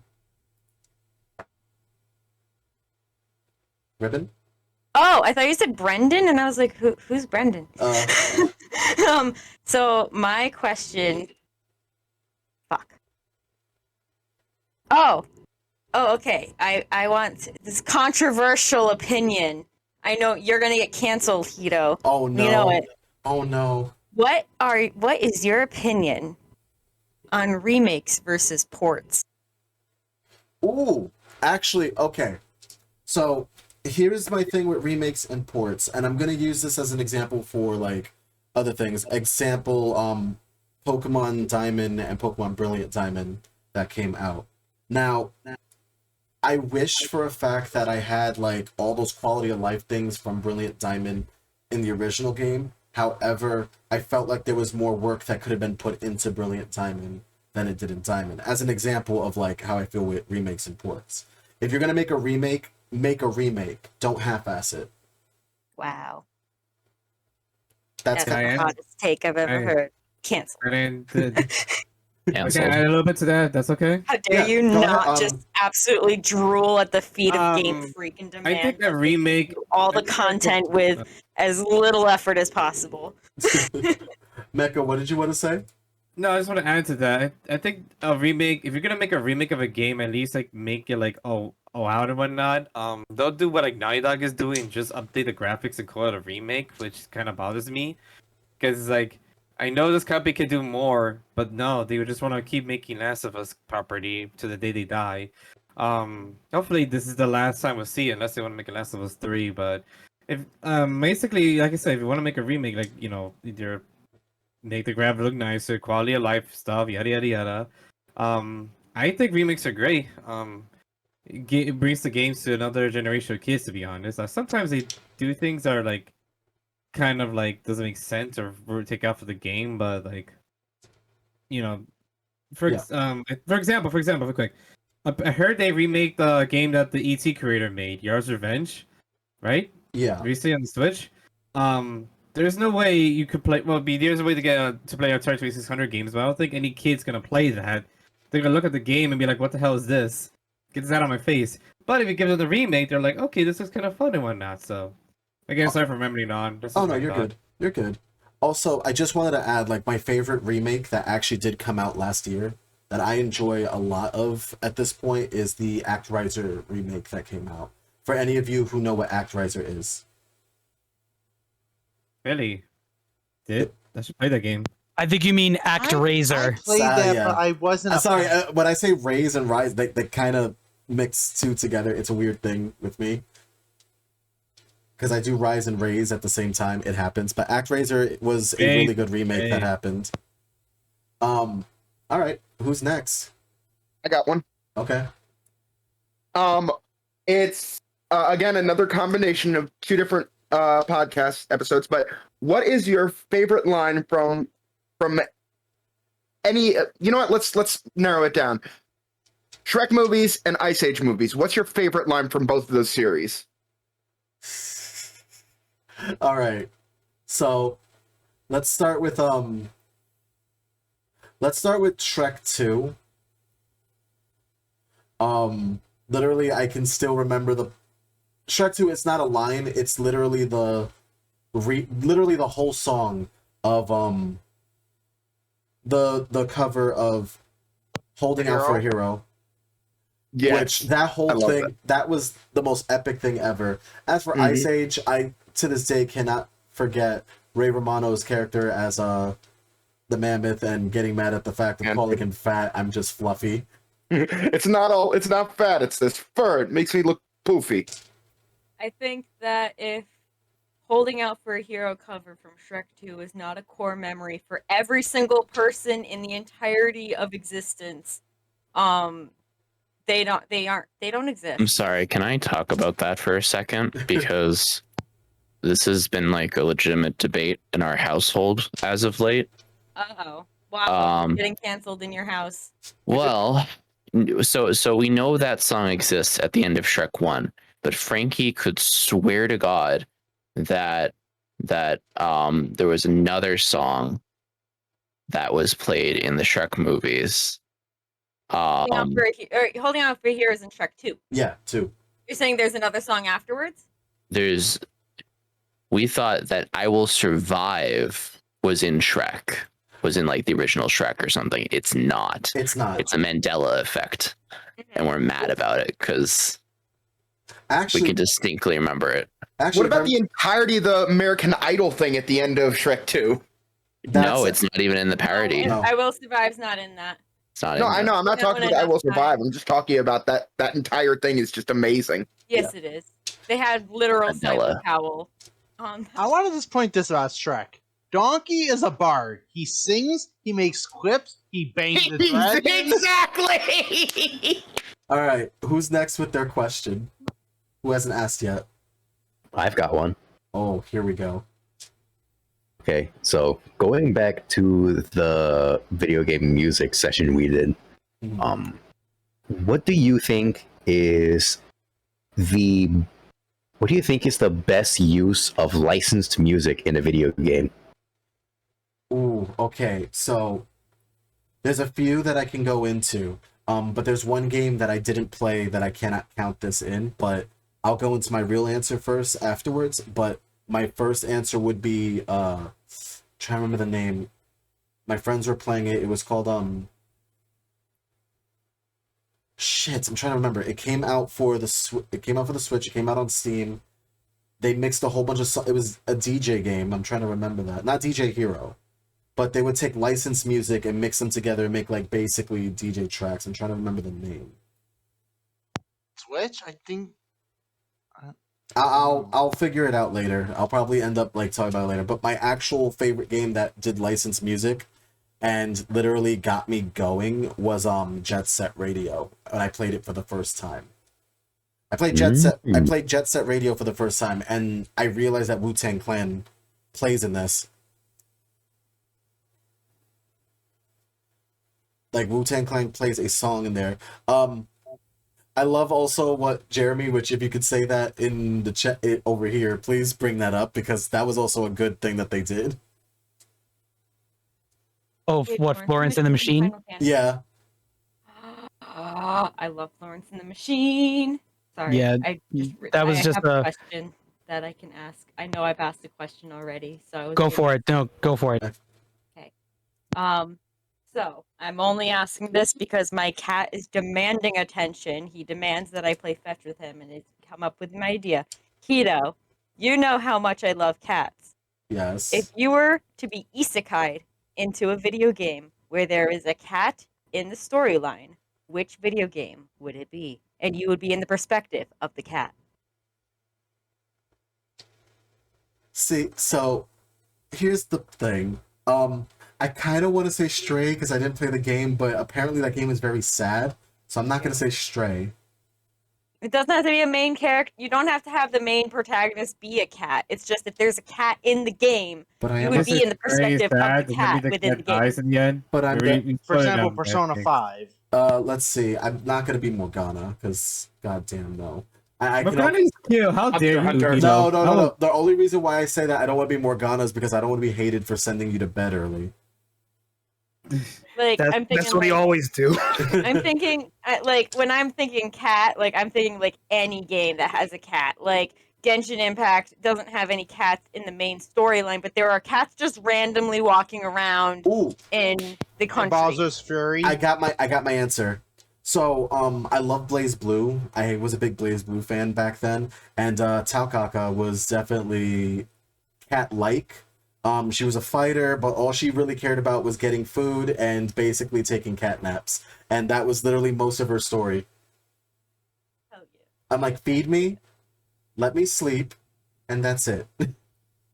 Can I answer this? But can I answer this question too? But not as in a video game, but as a media. I have a question after, if it's okay. If I were to be in the perspective of any cat, I'd pick. I couldn't decide which, but I'd pick either Salem from Sabrina the Teenage Witch or Gigi from Kiki's Delivery Service. Now, why? Because they're both sassy as heck. Do you mean Sabrina the 2000 show or the one on Netflix? The 90s OG Sabrina. The 90s one. OG 90s. I don't think it's okay. So that's good. The ones who haven't asked the question are Jeremy, Mantle, and V-Dubs. You got one for me? I got a question for you. You can Oh, ask and me Mecca one. too. I got one too. Can I say one too? I will. Oh, okay. I will. Alright, who goes to go first? After you guys, I'm still thinking about. I guess I can ask one if you don't Urban mind. Crash because the storm. So can I go then, or no? Yeah, go for it, Mecca. Okay. Alright, hopefully this makes sense. Alright, let's get a little negative here. What are some features do you hate in platformers that just kills the game for you? Is it bad that I want to say ice levels or water levels? No. Platforming. It's sure you can see honestly. ice levels. They're in platformers. Rising Floor of Death for me. Big one for me is fall damage in a platformer. Oh yeah. I mean, Super Mario 64 has fall damage. No, see, I'm okay with Mario 64 having fall damage. I'm not okay with Bubsy having fall damage. Why is there fall damage in Bubsy? Bubsy's terrible. Good question. I mean, if your game is a 3D platformer, fine, that makes sense. But if you're a 2D platform, that doesn't make any sense at all. But then again, you have Mario who who dies for like an inch of falling. Who knows? Donkey Kong. I don't know. Is Donkey Kong considered a platform or not? It is. It is. Exactly. So like. All right. So fall damage. That's fine. All right. I have one. Okay. What are your top 3 music albums of all time? Personal favorites, not what you think are the best. What are your personal 3 favorite music albums to Hito? Within gaming or just in general? Oh. We have to ask Hito anything we want, or just has to be based on the podcast? Does it have to be based off of? Just want to make sure. No, you can do that. Okay. Oh, damn it! I have a better question. No, because licensed. Because remember, John JT brought up licensed music, which technically that also worked in favor. So, 3 favorite albums. Your 3 favorite, personal favorite albums. And now, mind everybody listening at home, And I've been having to deal with this with a lot of people, so please listen to the question. Not what Hito thinks are the best albums. It's what his favorite personal music albums are. There's a huge difference. We don't have to. I want to know. I'm curious. I'm gonna touch you so hard. All Like, right. Hito, why you listen to this? So garbage? one of my things, I do like Journey a lot, because of Separation being a good song I love. Separate Ways is a really good song that I enjoy. I'm not that big a fan. Yeah, that's right. Like, I'm not that big a fan of Don't Stop Believing. I'm more into Separate Ways. But if we're gonna go into full albums, big one for me will always be Van Halen. I love Van Halen to a T, and definitely the music vibes gets to me. If I could remix, and trust me, that's one of the albums I'm actually trying to like remix into chiptune would be Van Halen. If I was to also say another one, I do have a thing for ballads. So Olivia Newton-John's Twist of Fate, whichever album Twist of Fate was in, definitely hits a lot for me. Also, rest in peace, Olivia Newton-John. Yeah. And Sorry. basically the love interest in Grease would be the best example of that. But she was also a really good artist. And finally, my last one, I know this sounds cheesy, but I do like Lady Gaga a lot, and I love her albums a lot more than anything because they kind of sparked an interest in me and also kind of helped me like understand, okay, it's okay to be different and freaky and, you know, like myself. So those are my three. I love it. Those are great answers. I love that. Thank you. I'm all this way. Hey. I got a question, if you don't mind. Go for it, Epic. So it's gonna be based on horror games. So, but specifically for Resident Evil. Oh, okay. Here we go. So I want to know about your opinions about whether it's about the aspect of the old games where you play with tank controls and fixed camera angles, or in the later games where you can just use the thumbstick and just rotate the camera around. Which do you like the most out of those two? So generally, I got used to tank controls in Resident Evil very quickly. Using the stick, I can definitely say the gameplay was a lot more easier to move around. But as a part of controls is one thing. Story and kind of immersion into a horror theme was another that kind of went downhill for me. You are on display. The big thing for me was essentially it felt like I wasn't playing. I wasn't playing. Thank you, my friend. How do I put it? I wasn't playing a horror game. I was playing a survival game. That's kind of what it felt like. Mm-hmm. Yeah. So I've spoke about this about a couple of times with different takes on Resident Evil. Mm-hmm. And I feel like Resident Evil sometimes skips being a horror. Oops, I didn't mean to shout out. I meant to say, have a good one. Have a good one, Jeremy. Thank you. But yes, that was kind of the situation there. It's Well, Beast, I appreciate. I get worried those about words. that I being a appreciate thing. the words as well, Susie. But and I don't want to have like a situation where I feel that if this is supposed to be a horror game, I want to be scared. Like, I want to be running for my freaking life. And I know survival is the quickest thing to go into when it comes to horror, but I also feel that that was very important when it came down to things, you know? Like, I need to actually feel the fear, not that I have a giant bazooka that could blast through a whole bunch of zombies and clear the way for me.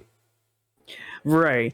Like, even if you get that later on, it does give you a sense of like a fresh of stressness when you beat a game after you just survived everything, you know? Like, it like, even if it's unnecessary to have, it does give you a little bit of happiness that you just been through the game first, and then you just want to see what would you imagine if you would just blast down the whole mansion of zombies if you have a bigger weapon, you know? Like I said, that's cool, like, great, I killed a whole bunch of zombies, but that's more like an action aspect than horror. I'm not really like scared or terrified. I just know now that, yeah, I have to dodge these zombies. This is a fight. I have a big ass weapon. I know what to do. Yep, and that's what Resident Evil been going through later on until they try to get back into just being survival, and like they're trying to figure it out after what they did with 6. So yeah, they've been trying to go back and forth with the whole concept of survival, and Resident Evil 2 remake did perfectly well for trying to go back to the roots. So yeah, that's cool. Did you hear how Resident Evil 7? Oh, wait. What happened? Well, I was saying I have another question. If it's okay to ask. I'm gonna limit it down to the last two. That is between Mantle and V-Dubs. Okay.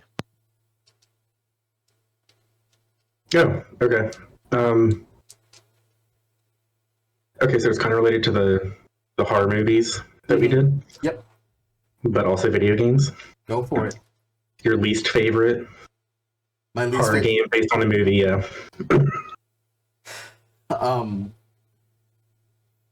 Like I said, and once again, it's gonna take the spot, as I said, to Epic. It's Resident Evil. Like I said before, I don't hate Resident Evil, not in the slightest. I actually do enjoy the games. It's just, again, it doesn't feel like a horror movie. It feels like I'm playing Shaun of the Dead in some, not Shaun of the Dawn of the Dead, which essentially, yeah, it's a zombie game at most. Like, you know, it's zombies and mutated shit coming after me, and Nemesis coming at me with dad bod for some reason. But yeah, It's on the comic. Exactly. So that's kind of where it goes. You know what I mean? Nemesis. Makes sense. Well, I've got our last question. If you're ready for that, then Hito. I'm ready. All right. If you could have any type of spin-off game for any game or game series, what would it be? Like, for example, just to help with phrasing this question, like, for example, you know I'm a huge Splatoon fan. Like, Splatoon's my second favorite series only after Legend of Zelda. Yeah. I'm hyped as hell for Yeah, the third Splatoon. one. Well, actually, my name Mantle Ferox comes from my Inkling character, so, but, like, for example, Splatoon's amazing. I describe it as the online multiplayer for people who hate online multiplayer. We know there's awesome platforming stuff and online shooter. But I would kill to like have like an open world game for it, like just whether an RPG or something otherwise, or even something simple like a simulator. I would love that. So something like that. So what game and or game series would you base it on, and what type of spinoff would you like to have? Ooh, this is a very good question.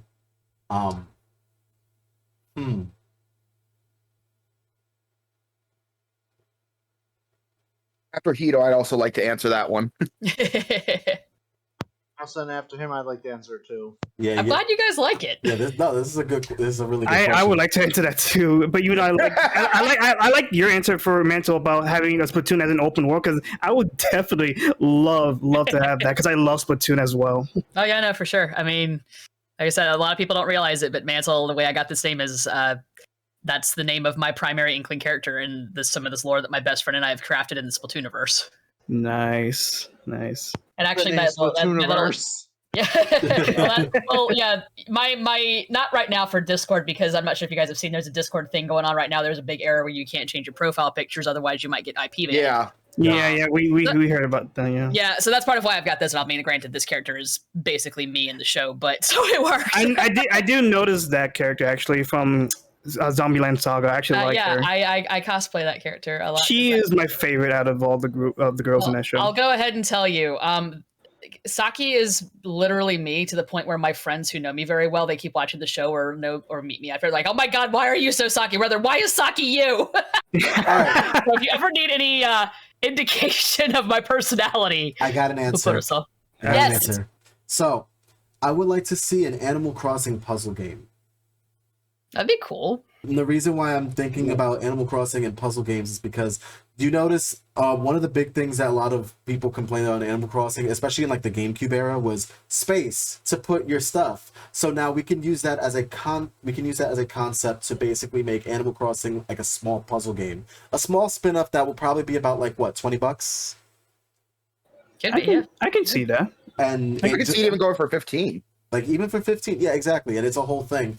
And I would like to add amiibos to this because then you can also play as other villagers as you go along with it. Yeah. And they have their own little clear combos for how they do furniture, kind of like Puzzle Bobble, but with Animal Crossing and furniture. Well, at that point, why not just go for like a free mobile game, a mobile puzzle game? At that point, I'd go for it. Like seriously. Yeah.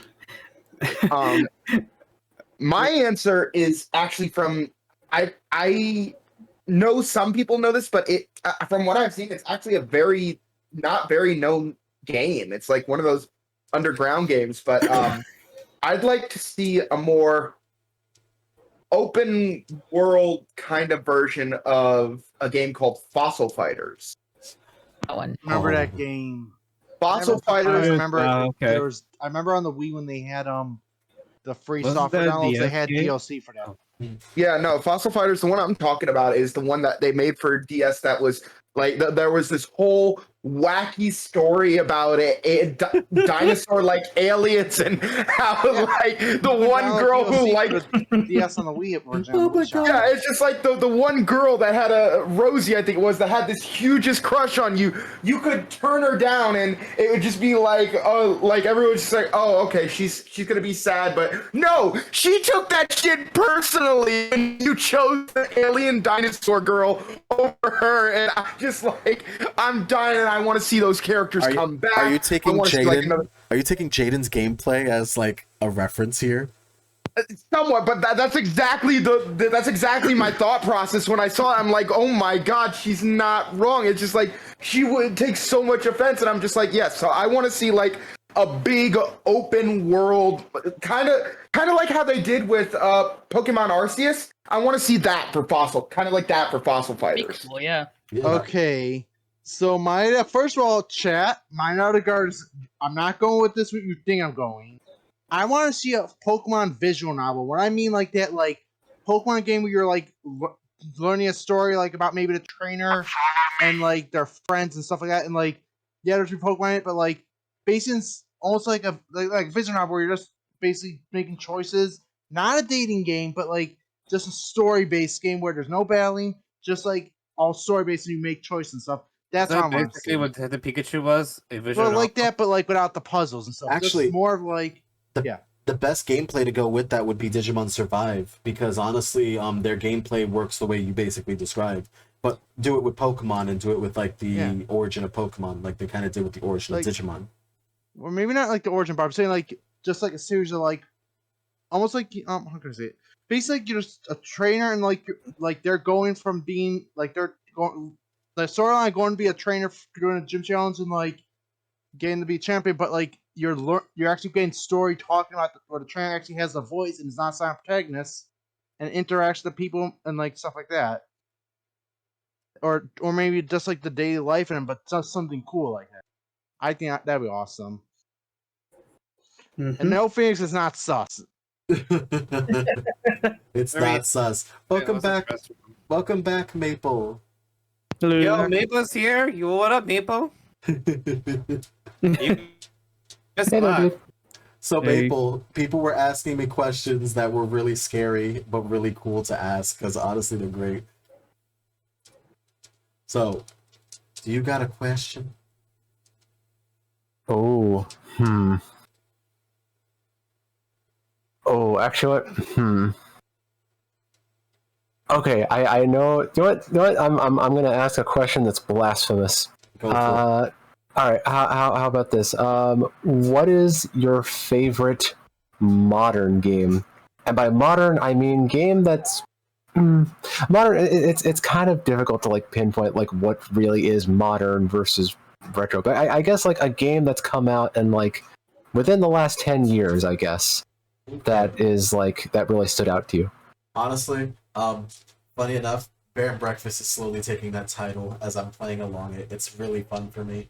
I know I like Phoenix Wright. I knew I liked the Famicom remake, the Famicom Detective Club remakes. I know I love some of the other games I've gotten into and such, but I have to say that Bear and Breakfast is making me feel very wholesome and lovely. And I know despite me dressing up like a himbo when I play Bear and Breakfast, it's still a really great game, honestly. And it's coming out for the Switch finally on, I believe, the 22nd. So either the 22nd of September or 15th of September. One of those. But you'll now be able to play it on your Switch, and I highly recommend play Bear and Breakfast. It's a fun game. Oh yeah, I'm definitely gonna check it out. It looks really good. Like, you're just a bear making hotels for people to sleep, and then they leave you the litter, and then you use that litter for stuff, and then stuff happens. By the way, I just want to say, I know Waffles left her, but I found both Jiffy Pop and Twinkies on Amazon, so I sent them the links. Oh my god. Make a good Avatar: The Last Airbender video game. Yeah, that too. Oh yes. God, don't even remind me of that video game. We need good ones. We need ones that weren't the ones we had, and it just like, and they canceled it for freaking Xbox for the second one. I'm just like, you bastards! Okay, I want to throw this by you real fast. You're probably gonna love this idea. Lego, the Avatar: The Last Airbender game. I need a Lego Last Airbender game and an actual Lego Scooby-Doo game. Like, not like Lego Dimensions, but I need an actual Lego Scooby-Doo game. We technically have a Scooby-Doo Lego game. That's called Lego Dimensions. I said not Lego Dimensions. I'm not asking for one where we cross over everything. I'm asking for an actual, legitimate Lego Scooby-Doo game. If they make that, I will be first in line to buy that shit, and I can guarantee you that I will be playing that shit for days. All right, guys. I will play that nonstop to 100% that thing. We're going to the next question now. This is for all of you, by the way. Okay. Oh boy. Oh. What was your favorite moment on the Retrogade? Oh boy. Doing the same thing because I could tell you were going to reference season 1, Hito. Oh, yeah, I was going to ask, is this limited to season? Shut the hell up! Wait, who left? I think that was Mecca. The question I have to ask though around this is I think this that was limited Mecca. to season? Yeah. Is this limited to season season 1 2? or season 2? Or is it all of it? You can do all of it. Let's do all of it. Okay, just because I've got mine like really quick. I love how when Alex and I were on the first season for the Zelda cast, and when we were doing the Zelda tier list, how nothing was lower than B tier, and it was just fucking perfect. Oh, that actually, my favorite moment actually was from the same podcast when I got you guys. Like, basically called out Hito not getting the one song before, and you two were just like ripping on him for not getting the song. Yes, that was a very fun time, and I gotta say, my friend, it's nice to reunite with you here. That was a fun time. I was like, it's harassment. Okay, fine. Okay, also, I want to give everyone a bit of context for that. For those who don't know, I'm a marine biologist, but when the first season happened last year, I was unfortunately in the stopgap job in between it. I called out of work that day just to be on the Retrogade cast. I forgot what song it was that he would. Oh, it was a Scarecrow song. Mm-hmm. It was a Scarecrow song, and Alex and I just went off. It was a song. It was the spirit song of light, the one to go back to the spirit temple. Oh, that's it was the sun song, yeah. But honestly, we could like rip on him for either. But he's like, wait till, because I remember Alex specifically going, wait till the water. You can't. Well, actually, you can. But it was just me getting the spirit song so I could return back to the Temple of Time. And it was because I never went backwards just to pick up the song. It was just I went forward, went to the woods, went to the. If it ever, I am a chaotic alignment. If it ever makes you feel any better about it, anyone's ever interested, I can share this in Hito's Discord later. I happened to be in a friend's stream one time when he was playing through Ocarina the first time, and he didn't realize how you were supposed to hold the N64 controller. Oh no! He had been holding it in the classic grip of the right and left, and he didn't realize this until we taught him this. In the water temple. He got the water temple. And I have this wonderful clip saved of him like, don't tell me I've been holding the controller wrong all this time. Don't you tell me. And he goes, what? He's an amazing guy. He's such a sweetheart, but it was just so fucking funny. I'm feeling pain from that. Bless you, Nintendo, for your amazing controller designs. Hey, I actually love Ian's use of more controllers than Shush. Hey, I love that controller. It just, you needed more context with it. Right? By the way, did any games on the N64 actually use the D-pad? Yes, they did. Yes, Pokemon Stadium and a few others did. Yeah. All right. I wouldn't look. The N64 controller is great. You can hold it 3 different ways. You can hold it as a D-pad or left and right-handed. You just don't know how to hold it. Exactly. Yeah. I actually. Yeah. I'll be honest. I was younger when it came out, of course, and I was a bit confused by the controller. But once I saw the actual diagram, oh, this is how you hold it. I fell in love. And to me, it's sort nowadays you can just get like a brawler controller. It's like the same thing as an actual controller. So Mm-hmm. never the hold those again. Yeah, but yeah, going back to the thing, like I said, it was just when all those ones from the Zelda podcast. Can I see what did I? What we're talking about now? I kind of. What was your favorite moment on the Retrogade? And it could be from first season. It could be I'll from say first it now or just to second. get it out of the way because I know Hito's going to say it if I don't. I wasn't gonna say it. Bull. I wasn't gonna say it. Oh, You just- Mega Bull. You I literally- can see from today's stream too. Well. But no, okay, so to put context, Phoenix mixed up Venonat and Butterfree.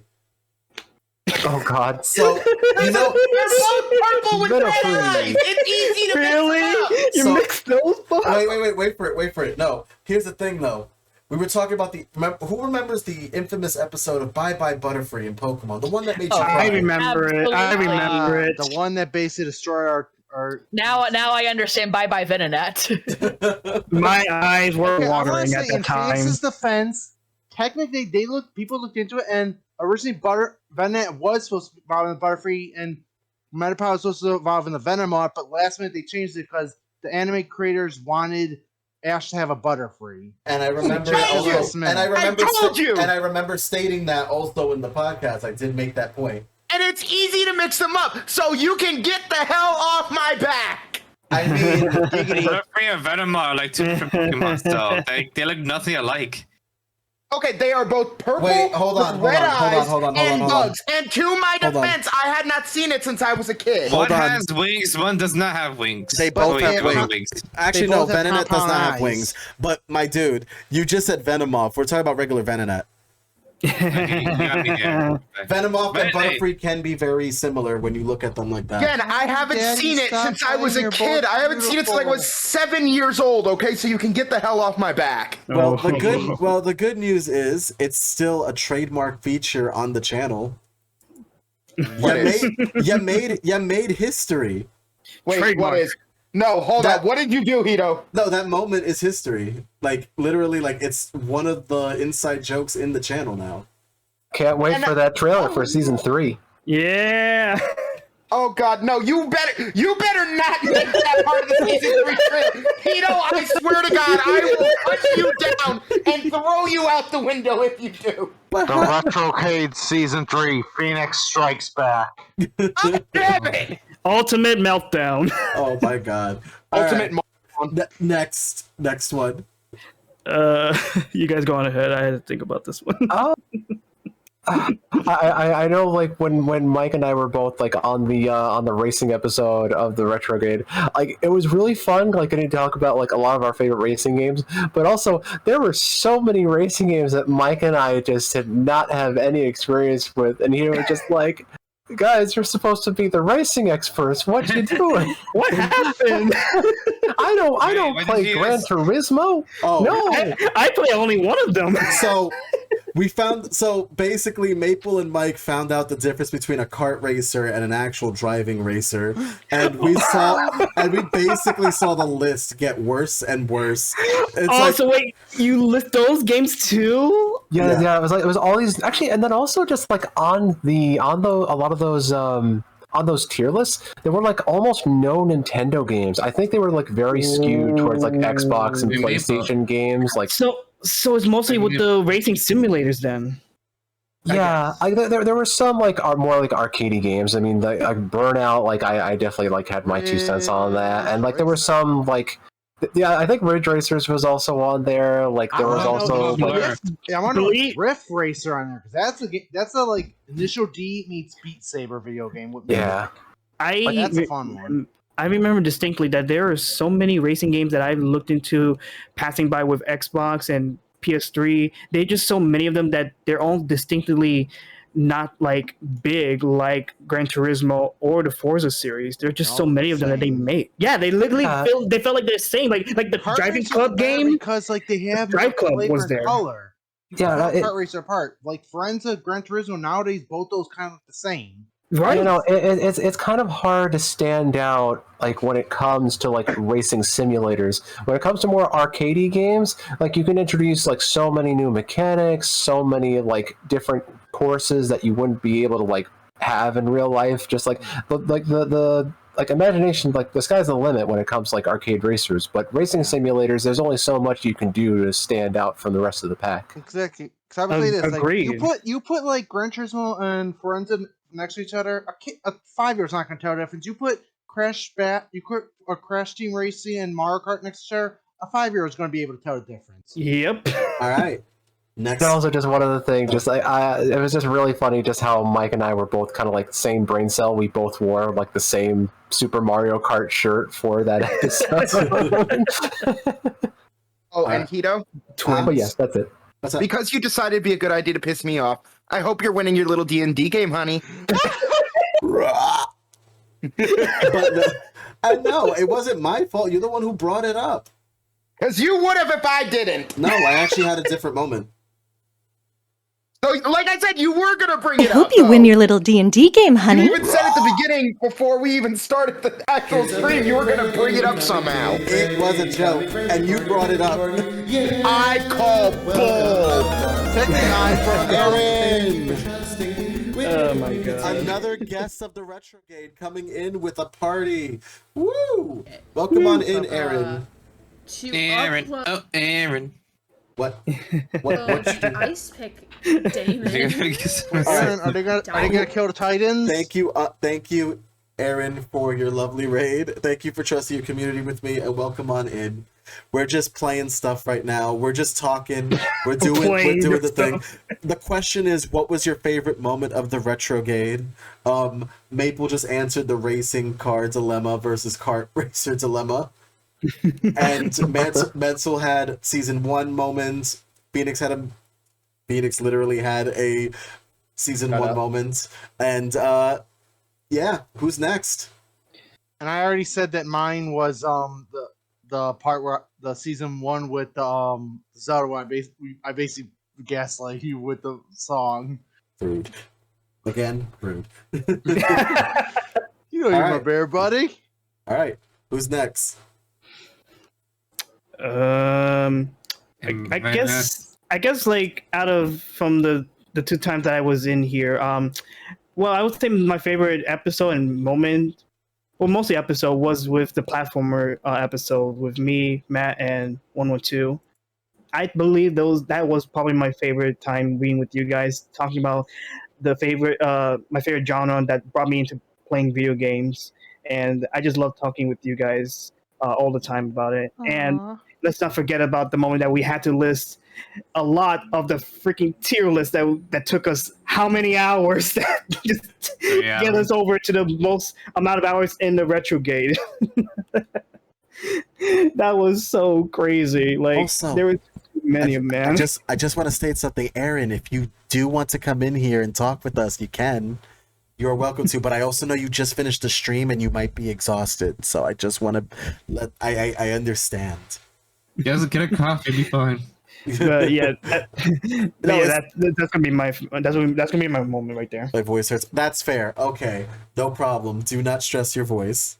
I'll ask you in text then, Aaron. What was your favorite moment on the Retrogade? I don't think I got a chance to say my favorite moment yet. You're good to go. Yeah, you're good to go, Mecca. Go for it. Guess the Retrogade is the bait to the name of your podcast. So sorry. My favorite moment. I guess my favorite moment was just probably a bad answer. I guess being like part of it and talking about like beat 'em up. I mean, what did you talk about again? Shooters. Oh no, there we go. That's why I found answer. How you just change the topic to us on the spot like that? Because I was studying arcade shooters for like a week or something, and then out of nowhere he's like, "No, we're talking about like shooters and arcade games." I'm like, "What the fuck?" That was funny anyway. And then we went a whole discussion like, if it has a gun, it's a shooter, and I'm like, no, that's not what shooter is. A shooter is just like you have a thing you use to projectile to shoot people, like a boomerang is not a shooter. Just pew pew. So it's Ty, so they devil not shooter. Like Ty, was it in that game Ty? Is that a shooter? Ty the Tasmanian devil. Yes, you have a boomerang. Tasmanian tiger. I was gonna say. Me and the Nostalgic Critic. What's his name again? Nostalgia Critic. Jeremy, if you're still here, I just want you to know you are now in league with the Nostalgia Critic. Yeah. Just know, you are now the Nostalgia Critic. You You've take made all the it. trademark. You've made it, buddy. You made the wall sound like a shitty movie and stuff. Okay. Also, by the Hi, I'm here. I'm existing. Okay, hey Aaron. They exist. Please don't stress your voice. Nah, it's alright. I could do some sweet ASMR if you want me to. That works. You know what? That's fine. ASMR, you're saying? Hello, this is some Aaron Gray ASMR. So, my favorite moment was the night that I was on the podcast for. I think we were discussing video game music, and I was working. Wait. Not video game music. LGBT representation. Yes, you are very correct. Let's see. I have a master's degree, but like my memory is like hot garbage. It's fine. I somehow got hired. Yeah. And I was working an event at the same time while being on the podcast because my dumbass double booked myself and did not realize that the event was taking place in the evening. Yeah, so that's why my voice is hurting, because we played Doki Doki for 2 hours and I had to voice all the characters, and I have an event that I'm presenting for tomorrow, so here we are. She's a triple threat. She's a triple threat, guys. See, she can do things. She worked the job. She voice acts, and now she's here for the podcast. There you go, triple threat. And my microphone is radiating heat, and I don't know if that's normal. You're breathing on it, right? True. Shad! Lana overdo that. Another guest. Yeah, it's really nice. And I believe the guest with Mantle for Rare. We lucked out that early. Hey, Shad. I mean, theoretically, we might never have gotten an experience there, and we got one right at the start. Also, I'm just looking at you kill. I'm feeling good about this. But yes. Oh my god. All right, who's next with their favorite moment of the Retrogade, by the way? I'm gonna hop off now, but thank you for having me. I'm gonna go disappear into my cave. You are good. You are good, my friend. Get some rest. Does your cave connect to Hito's cave? Nah, we're the hacker rat den, so we're kind of a den instead of a cave, but like same vibe. We probably have a tunnel. There's probably a secret tunnel. Secret tunnel. Thank you. Secret tunnel. In the mountain. Secret tunnel. Yeah. I'm so here for this. Someone clip that. Oh my god. Don't worry, I'll do it right as I log off. All right. All right. Have a good night, everybody. Good night. Speaking of Cabbage Man. Actually, real quick, as much as I don't, as much as I don't want to, I do actually have to go as well, because I am flying out for Dragon Con tomorrow. And funny that we finished that with Avatar, because Dragon Con several years ago is where I debuted my Sokka cosplay. Actually, because I cosplay both Sokka and Bolin and a whole bunch of stuff. But Wait, yeah, tomorrow's Wednesday. This convention's on Wednesdays? no, it's not on Wednesday. Okay, Dragon Con is a long one. It's all of Labor Day weekend through Monday. Thursday is like some weird fusion between pre-con and the con itself. But I'm flying in the night early to catch my friends who I'm staying with, because I don't get to see them very often. So I'm basically doing a full day of work and find out I need to finish packing. So I also got to keep going too, because I got to take my medicine I'm so sorry, Hita, but thank you for having me. This has been Mantle, thank you again for all the support. It really means a lot. You have a great night, okay? And Mikan, you said you were heading out too? Yeah, I gotta take my medicine. Thank you for both of you have a great night. Yes, you all Have a take good care. night. It was nice catching those of you who I already knew and meeting those of you who I hadn't. I have thrown follows at I think all of you, and if I've not, that's not personal. I'll make sure to go back through and check everyone. But you all are awesome. Take care. I'll catch you across all of our channels. All right. I have to ask. V-Dubs, you're next. When you scared the crap out of us on the one that I was on with the trailers of the scary movies from our childhood. That wasn't traumatic or anything. It was fun. It's fun. Trauma is fun. We had fun for everyone. Just a little bit of trauma for everyone. There you go. I still remember that People Under the Stairs trailer. Thanks. Have a good one. It's all good. It's all good. It's all good. All right, now we're at the end point of the stream. All right, we're up to the last Let's go part. into 11. This is the last part. It's going out till 10, by the way, but yeah, this is the last part.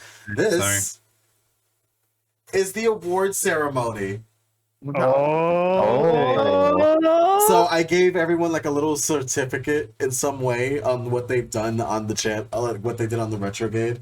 So everyone has like some form of certificate on some bullshit that they did on the Retrogade. I'm scared. And I wanted to do this. So first off, I wanted to give the first award, and mind you, they're all silly, by the way. They're all like distinct things you've done on the Retrogade. Silly things. Like I wanted to do that whole thing. So the first one, we have the duplication certificate. This is for someone who has been on the Retrogade more than the number of times. Basically, the one that has been on the Retrogade the most ever, and that award goes to Phoenix Fire. Wait, what? Yeah, you got the duplication award. This is wait. This is only my 4th time. You telling me no one's been 4 times? No. You literally turn on your cam and let's give a round of applause to Phoenix Fire for having the duplication award. Just there we go. Yeah, you've been on 4 times, my friend. Wow. It's awesome, man. Wait, he's serious? What? Thank you, Hito. This is awesome. In 2 seasons, like, do you have like a crazy speech to go with it? It's just as a joke. Like, do you have a speech? Speech. Hito's keeping me in his basement. No. I don't even have a basement. When did you never tell us you have a basement? I will be back in season 3 with my dark army of Venonats. Okay. All right. Cool. Got it. Also, I have flamethrower. But yes, thank you. Oh no. You cannot use a flamethrower on a phoenix. Are you stupid? He's right, you know. It's fair. He's a phoenix. He can't die forever. All right. So our next award goes to the one who completely. Oh my god, this is good. Here we go. The Flabbergasted Award. The one who didn't figure out something very quickly until it happened. This is usually seen in tier lists that happen also often. This one actually goes for a tie. This one's between... This is for the episode... The Retrogade Season 2. Episode 7. Episode 6, my bad. 6. Episode 6, Racers. Both MMG Mike and Moonlit Maple actually share this award. Oh boy. Whoa. Congrats, Maple and Mike. Hey, Maple. Thank you. I'll be sure to give the other one to Mike. Yes. For this award goes for for the most flabbergasted moment. In other words, figuring out that kart racers and racers were a thing and your reaction to it. You had the best reaction to it ever. I gotta see that episode again. We're just like, nope, never played this one. Nope. I gotta see this episode. I gotta see this. They're all on your YouTube, aren't they, Hito? Actually, I haven't put any season 2 episodes on YouTube. I've been compiling them so I can have them as content for later. Nice. Yes, please put them up. I need to watch them all. Wait, so you're saying my dumb is on YouTube right now? Yeah. Fuck. It's been on there for a year. Now, so I would like to thank my childhood for getting me involved in kart racers and kart racers only. Thank you. Thank your younger self. Yes. All right. The next one goes for the historian award. This one actually brings up the history in games and does it in a salesman kind of way. So, sales historian. This one actually goes to Jeremy, the Nostalgia Alchemist, which he had to go, but you know what? We give him a round of applause anyway. Yay! All right. Congrats. Our next one goes to this is called the Hater Award. My haters. This one goes to someone who hated something so much on the podcast that they went into so much of a rant, and this one goes to Wrecked Wizard for his hatred of Fig Newtons. I'm with him on that one. How Fig Newtons so much? He hates Fig Newtons. He gets this award. Okay, he got his Fig Newton. He's over it. Oh my god. If that award is not in the shape of a Fig Newton, you failed. Oh. How dare you? You should draw it in there. It's like on a piece of paper, just Photoshop in a Fig Newton. You win. Yeah. All right, so the next one is plot twist reaction. Ooh. So this one goes to Mecha Dragon 101 for the reaction of the subgenre situation. I kind of had a feeling that was gonna happen. Oh wait, I should my thing off. Hold on a second. I'm coming. Gotta come on with you got things to do. I have my VTuber thing. Shit. Racing. I'll just show my regular camera. You can see my face. Wait, hold on. Thank you. Wait. Can you see me? No, I can't see you. Damn it. Hold on, guys. Come on, accept your award. Accept it. Accept it. Accept it. Accepting it. Sorry. Good. There you go. Hey, nice background. There he is. Stuff. Hey, what am I getting again? You got the literal the plot twist reaction reward. Oh yes, thank you. I wanted to the academy. I would like to thank my parents and my mom. They supported me throughout the time. I want to thank my third model here, and just keep talking so the music comes on. Someone sings so I can shut up. And I want to thank. I'm kidding. No, thank you. Where's my reward? I get a picture or a cookie. I'm going to be sending them, so no worries. All right, thank you. I'll put my VTuber back on. The next, Eric Gray plays hot cross buns on the recorder. All right. The next award goes to this one we call the Marathoner. This is someone who is good at marathon-y types games, which will literally, I dare you, go for it. Play hot cross buns. Okay, it'll make this so much more interesting. I'm not even kidding. Like the hot cross buns will actually make this a lot more funny. I'm not even kidding. Hey, bestie. Hot thicken. Well, there she is.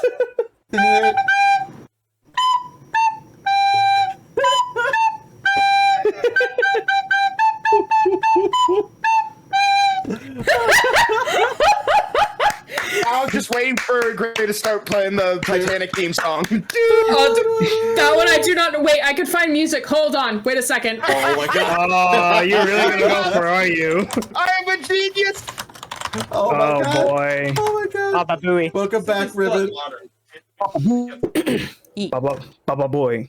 Baba Booey. We got music. We got award music.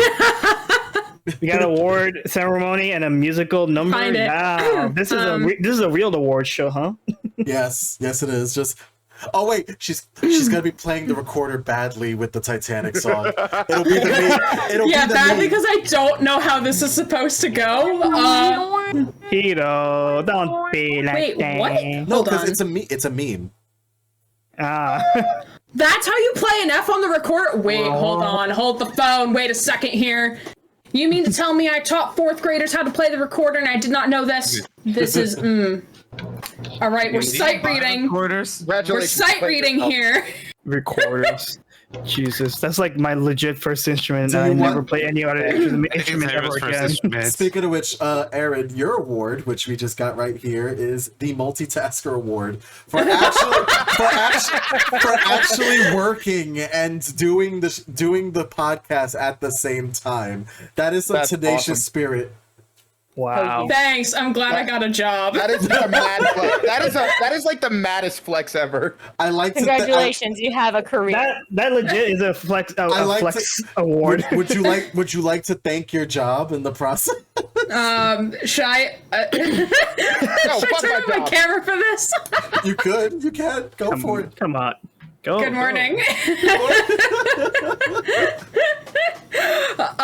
So I would like to thank Redacted University for hiring me because no other school would hire me after graduation, and for allowing me to humbly accept this award. And now we're gonna poorly sight read Titanic, the theme song.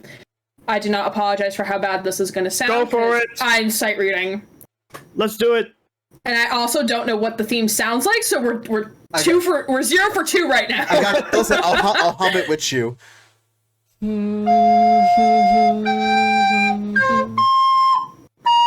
No, that is the wrong note. Oh wait, yeah, that.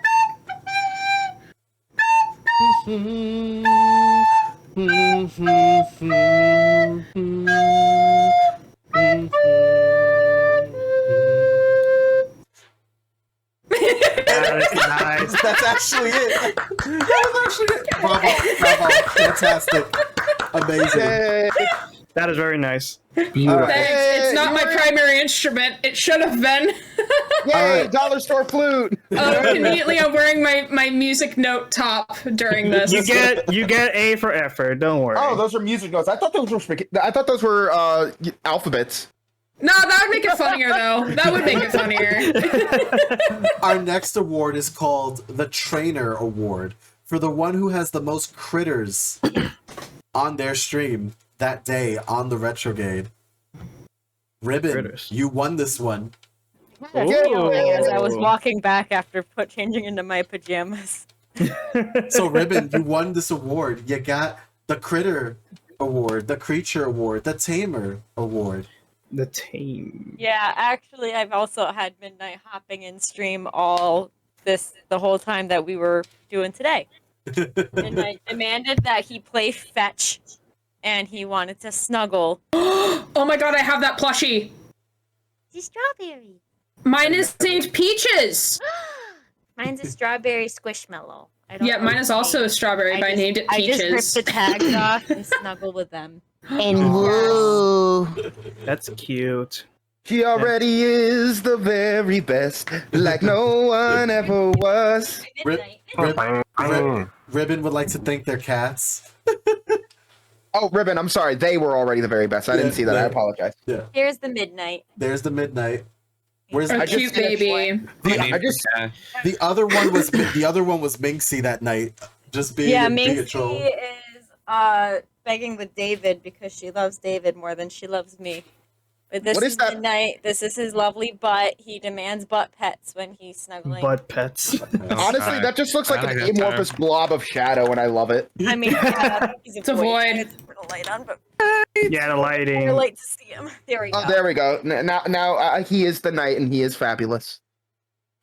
It still just looks like I'm looking. But it still looks like just an amorphous blob of shadows. now it's just an amorphous blob with a little bit more shape to it. It's the Dark Knight.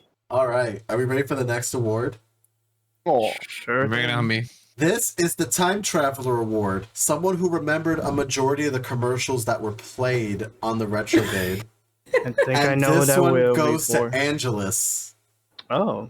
For the re-edition of a majority of most of the commercials that were on the Retro Snacks stream. Oh. Nice.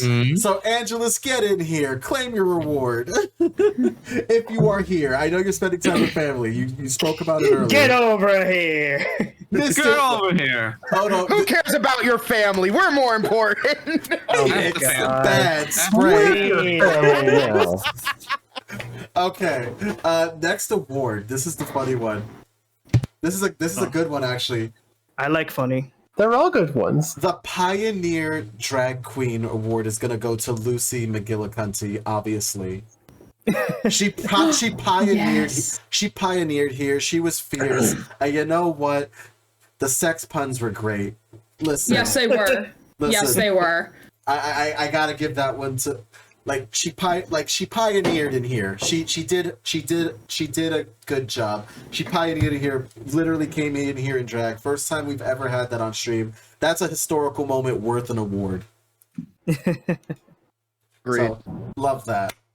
Lovely. Next up, the Wholesome Award. Aw. That goes to me, right? Waba. I'm calling Waba.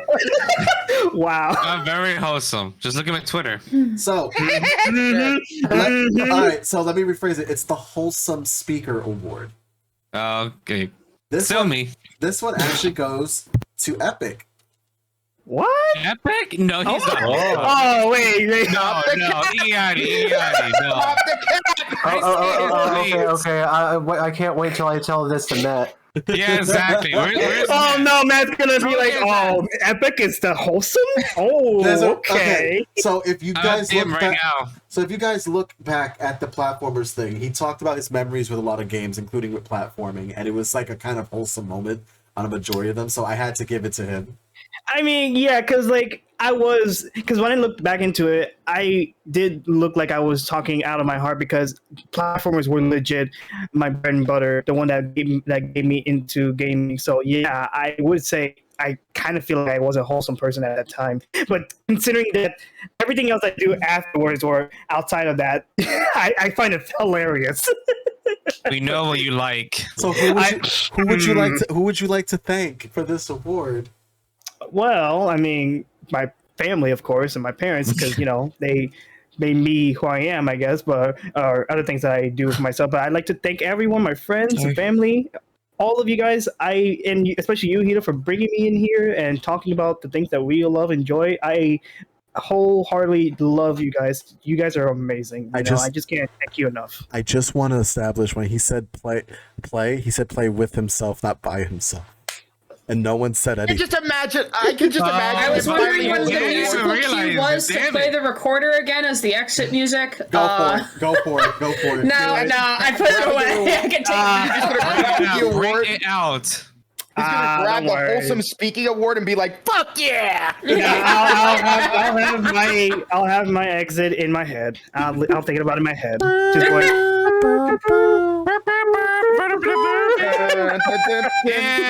There we go. There it is. Right there. Thank you. To be continued music. So, next one I have is called Commercial Love. I have two that work together. So we have Commercial Love and we have Trailer Love. Commercial Love goes to Odd Hour NYC because I found the one commercial that makes him laugh to this day, which is Bowser attacking a batting machine in the Mario Superstar Baseball. Oh, yes. I love that commercial. Why does Trailer Love sound like an Alabama dating app? Trailer Love is for because Trailer Loves is for movies. I love how that just went right over your head. Listen, it didn't. I'm just trying to be wholesome, like Epic. Sure. Do we need an Avatar version of this podcast? I'm down for that. All right, so the Trailer Award actually is a tie for the whole episode, which is between B-Dubs and Sam the Unicorn. Congrats! B-Dubs, get on there and accept your award. So apparently I'm trailer trash, and I do love that. B-Dubs just awarded you with the trash award. That's brilliant. Trailer I'm Love. the trash man. the trash man. I'll rephrase it to movie trailer love before y'all think this now. Damn. It's too late, you for Hito. It's calling too me late. Spider We Crash. already think it. We already think it. Oh my god. Y'all terrible. Y'all terrible. And the one who actually called him trailer trash. I did it. Okay, listen. Okay. I mean, I'm still accepting it, so that's fine. You know, with the glasses. That's so cool. But yeah, V-Dubs, you got the movie trailer award. The movie trailer lover award. It was all the nostalgia. That's what it was. No, the reaction was great, though. People under the stairs. Oh, such a good trailer. Watch it if you haven't seen it. Oh my god, no, it was a lot. It was a lot to digest. I'm like, so they're just people like under the stairs grabbing your ankles or something, and they're just trying to drag you under the stairs with them. Like, geez. They'd fail if it was my fat ass. Oh my god, I wouldn't fit between the slats. I don't think my ankle would fit between those. Oh my god. So, who would you like to thank? No one. Bye. I'd just like to thank Dino Chicken Nuggets for being awesome. Yes. Yes. Pretty much it. Absolutely. Chicken nuggies. Absolutely. Chicken nuggies. Macaroni with the chicken strips. Chicken tendies. Next up, I have the Salesman Award. The Salesperson Award, I should say, because this is very important, and here we respect pronouns. There we go. So, the Salesperson Award. This goes to Mansell Ferox. Ooh. Congratulations. Woohoo! This goes to Mansell, which, by the way, Mansell, here's your clappity clap. Clappity. Sounds like someone's trying to sell me something. Tell me something. I knew you were gonna say that. And then Mansell just comes out of nowhere in the chat, like, how did they know? Mantle comes out of nowhere like the sales bot in Jimmy Neutron. Oh yeah, the freaking episode, the sales bot. Oh my god, with the That's how you just Once upon a time, they're going like that. Next up, the Enlightened Award. This one goes to Shad JV, who actually got enlightened by more Rare games. Woo! Shad! You mean it's more than just Banjo-Kazooie? Oh my god. The Inspiration Award, because I actually see this in person. This one goes to Stolen Waffles to watch more cartoons. Yay, waffles! Woo! Is he in the chat? Where's my waffles at? That's Ito's waffles. Yeah. I know. I'm gonna say is he in the chat? No, he's not in the chat. Not in the chat. The next Well, one. I guess it's just for him. Next one is called the Gabbergums. Oh. The Gabbergums Award goes to Mikan Pachi. Oh. Yay, Because, Mikan! oh my god, Mikan, you can talk about freaking cartoons. God damn. You can freak. Mikan with the clutch! You summon him. You summoned him from beyond. I'm on my way now, but I would like to thank my sponsor, Trailer Love, based out of Alabama. And I would like to thank NFT Bros because their stupidity gives us endless amounts of laughter at their tears. Oh my Yeah. Terrible. But okay, we get it. Terrible. A monkey with a shotgun. All right, next up. Next up, we have the Jank Award. Ooh, Jank. And this one goes to an whole episode. This one goes to our hackers and mods with Symmetric Heart and Alex from Pixel Noise.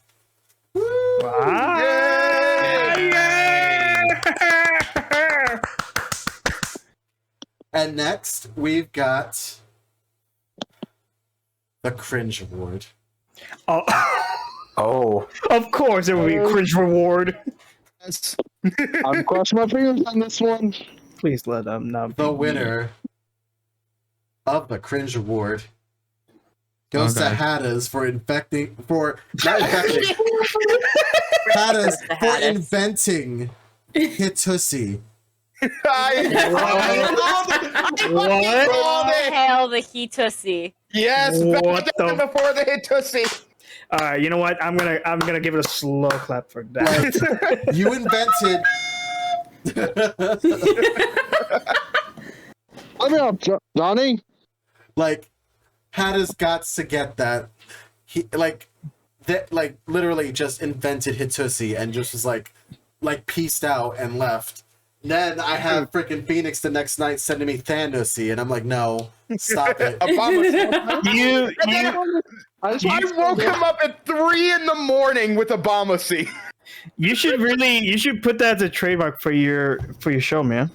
I want to just say this: Hatoshi sounds like Hito doing a 1950s dance at the. Come on, do the Hitosi, yeah. It's just me grabbing my crotch and then just slinging back and forth. Going to old so it's pretty much just Michael Jackson. Gotcha.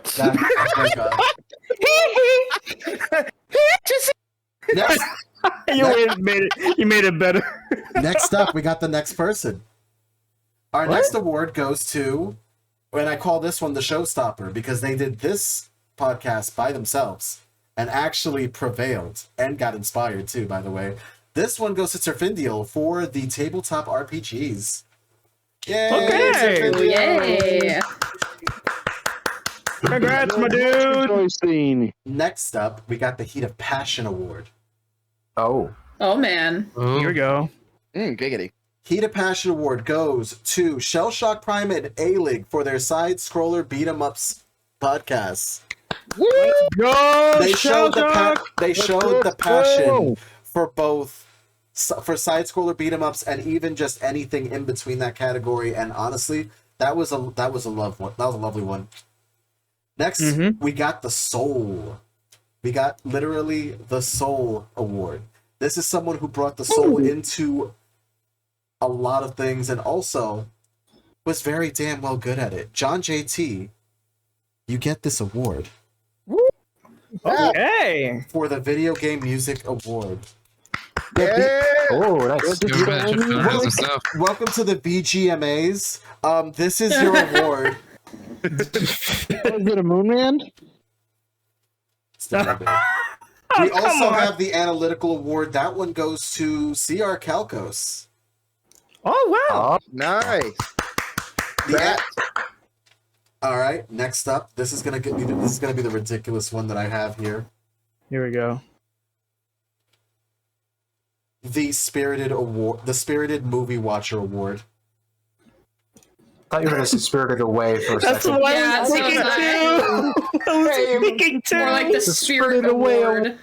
I have to give this to Titus. Yeah, Titus, where are you, man? You got your reward. Titus, I actually did text Titus. Unfortunately, he is very busy today, and he's not able to attend it. Yeah. I will send him a message that he won an award, though. Okay. That's I will accept this award on Titus's behalf. You can accept it for him? I will get the chainsaw maple. You already got I will accept the award on his behalf, and I will accept it in cash. You already got it from Mike, dude. I'll get. Hey, I'm the delivery guy. I'll get it to Mike and I'll get it to Titus. Fair. I mean, that's Mike more often. I'm nobody's messenger boy. I'm a delivery boy. The delivery. Is that reference to something? Tonight at 10. And we got. It's a short quote. And we did not forget a single person for the reward. So everyone got an award. Oh wait, no. Actually, I forgot these two. These two are actually under here. Funny enough. The Stickler Award goes to Matt Big Fat for the way.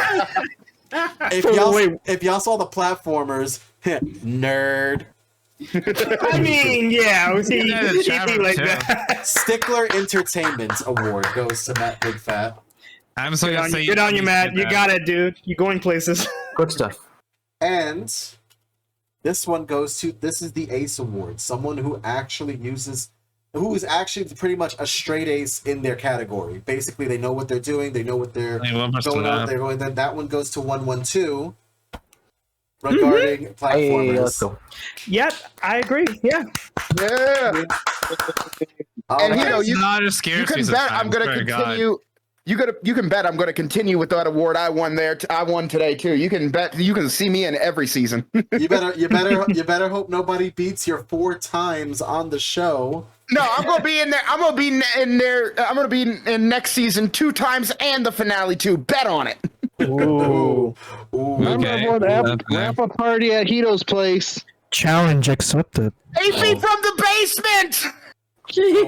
I don't even have a basement. Hito, let him out. Let him out. He Come on, doesn't man. feed. He only feeds me once a week. Let him out, Hito. But Come it's on. your- He had enough. But it's your favorite, Fig Newtons.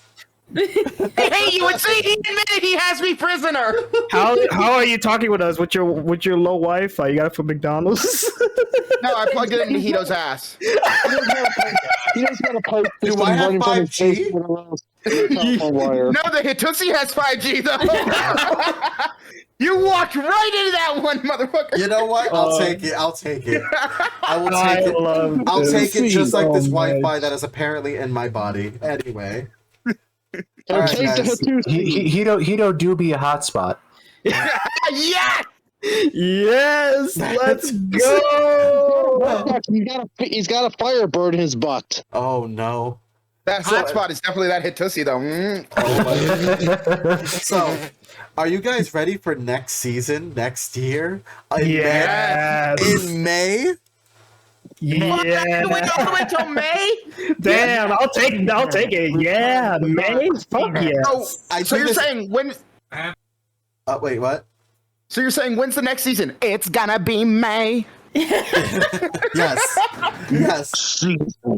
Thank you for the bitters. Thank you for the bitters. Thank you for the bitters. Don't start your shit. Don't start your shit. Thank you for the Don't bitters. start. Thank you Don't for start. the bitters. You're gonna start. Don't you dare. Hitosi Biddles. Oh my god. All right. You got the biddies. So you got now, the biddies. I'm going to give you guys a preview of season 3. Whoa! I'm going to share 4 topics that I have displayed for at least one of those each months as we I do can't this. speak because I'm on mobile. I'm in the chat. So, Is it mobile games? one Just kidding. is reality TV. Oh my From god. back then. Not it. Nope. Yeah, not doing that shit. I have very little knowledge about. I'm strongly considering it, but I would like to hear the other categories first. It's because they're getting HBO Max, so screw reality TV. I'm gonna get to that right now. This is only 4 of them though, so The next Well, I mean, the next one is our Nintendo console of that season, which we're going to be going over the SNES machine. The SNES machine. Oh. The Snussy, if you will. You understood the assignment. Snussy.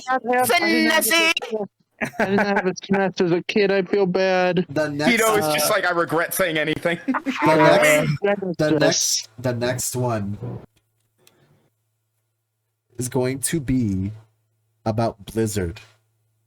Oh boy. Oh. That's gonna be toughy, but I don't think I can The do council has awarded you one singular yikes. I mean, I've been playing Overwatch pretty often recently. I don't know if that makes it qualify or not. We're going to be talking. We're going to be. I try. We're going to be talking about it, but we're also going to bring up the situations, of course, that has happened with Blizzard too. Okay, Yeah, I'm not doing that. We're talking. We're talking about its highs and what brought its downfall, obviously. Mm-hmm. And of course, the next episode for this one.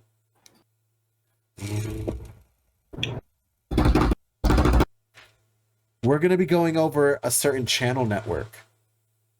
What? Guys, we're going over MTV classic cartoons and shows. MTV has cartoons?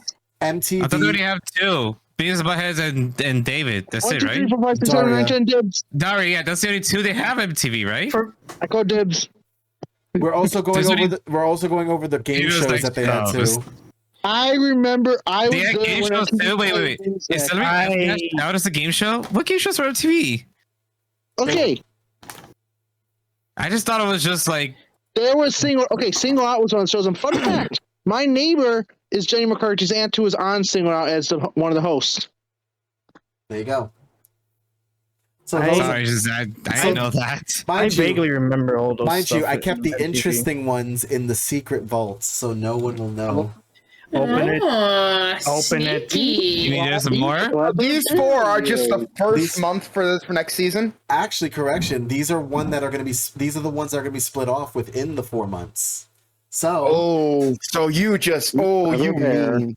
Yeah, I had to do it. I had to do it. So you're saying that there's going to be 3 more each month that we have to wait and see a month beforehand, each of them. Yep. Oh my lord! You are an evil bitch. I mean, there is an evil bear in me that will be coming out all of October, so you'll have fun with that. Is he coming out the Hitosi? He's coming out of the. He's coming out of the Fiuxi. No, it doesn't really work with my name. Wow. The Snugglelussy. The pussy. The Oh my Snuffsy. god. Okay, enough ussy. Jesus. There's always a lot of More ussy. ussy. All No. the ussy. Ew. See. Wrap up party after the show at Hito's place. Yeah, the darkness. I didn't say there was gonna be an after party. Who the fuck said that? Yeah, after party. Woo! You know, it's like a knock at his door. What? I'm like, it's already Phoenix, like right at his door. How did you get here so fast? Party! Ray, you'll save me, right? Oh my God. I Nikon, help me. What am I gonna do? I'm only a foot tall. Oh my God. Y'all scare me. Y'all scare me. I'm Y'all an scare me to a orange level. lonely swine Some of y'all in didn't a even do cup. anything What am and I you scare gonna me. do? Some of y'all didn't even do anything and y'all scare me. That should say enough what you did. You know what you did. But What do anyway, we do? I know what I did. I'm not apologizing. Does anyone have any final words before we go offline and wants to say at least something? Don't cook bacon naked. I can speak from experience. That's not fun. Duly noted. Duly noted. I will bury you under a swarm of dark venomnet. Try me. Oh boy. That one actually scared him. You could hear the tremor in his voice. Okay. He does have. He's like, he needs to calm down. I don't know. All right. I am honored to be part of your podcast, Tito. I hope you let me get the next one. I promise it won't be as cringe next time and stuff. Okay, actually, I promise I will not be working. I got something good to say. That was a Got something good talent. to say. I got something good to say. What?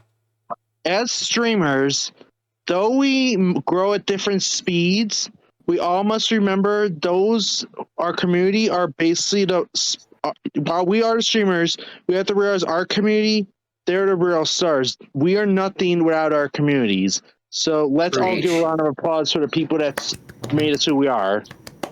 Where's that music coming from? And as we, in addition to that, Mikon, what we also have to remember, I swear to God. You don't get to say you don't get to say it's nothing nice now. Oh.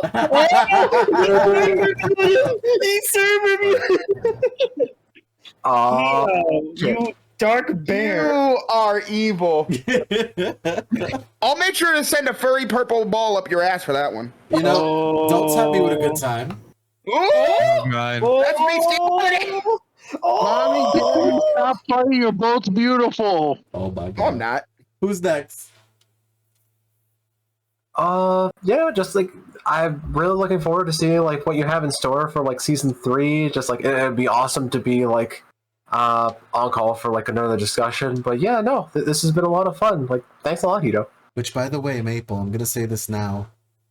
I'm going to do a Mario Kart series, and we're gonna talk all about the SNES version. Oh, no. I am down. Oh boy. Hey. As much as even though I've said what I said about the Super Mario Kart version, I don't hate it. I love every Mario Kart game. All right, I'm gonna move to the confessionals for a second. He said, "Listen, he can have a difference of opinion, but you know what? He said what he said, and I will always remember that." What did she say? Maple. Said what? Well, everyone has to have like a least favorite something. Maple. What? What about this? I will say this. What about Tor? What about the arcade games? I don't even recognize that as a Mario Kart game. Oh, Maple! No, that's probably going too far. But I can't play that game. Just like the controls just feel too weird. I can't. I mean, not even playing on landscape mode or Who is next? They're, I don't know. You mind no if I go matter next? So what. I can, because I actually got to get going in just a minute. Go for it. Okay, so I just want to thank you for all the opportunities you've given me to be on your podcast. I have had a blast every single time, and I look forward to doing these with you a lot more. That sounded so wrong. And I'm so excited to see what you have in store for next season. And again, I really appreciate you. So much love to you, my friend. Thank you so much. My Hatissi thanks you too.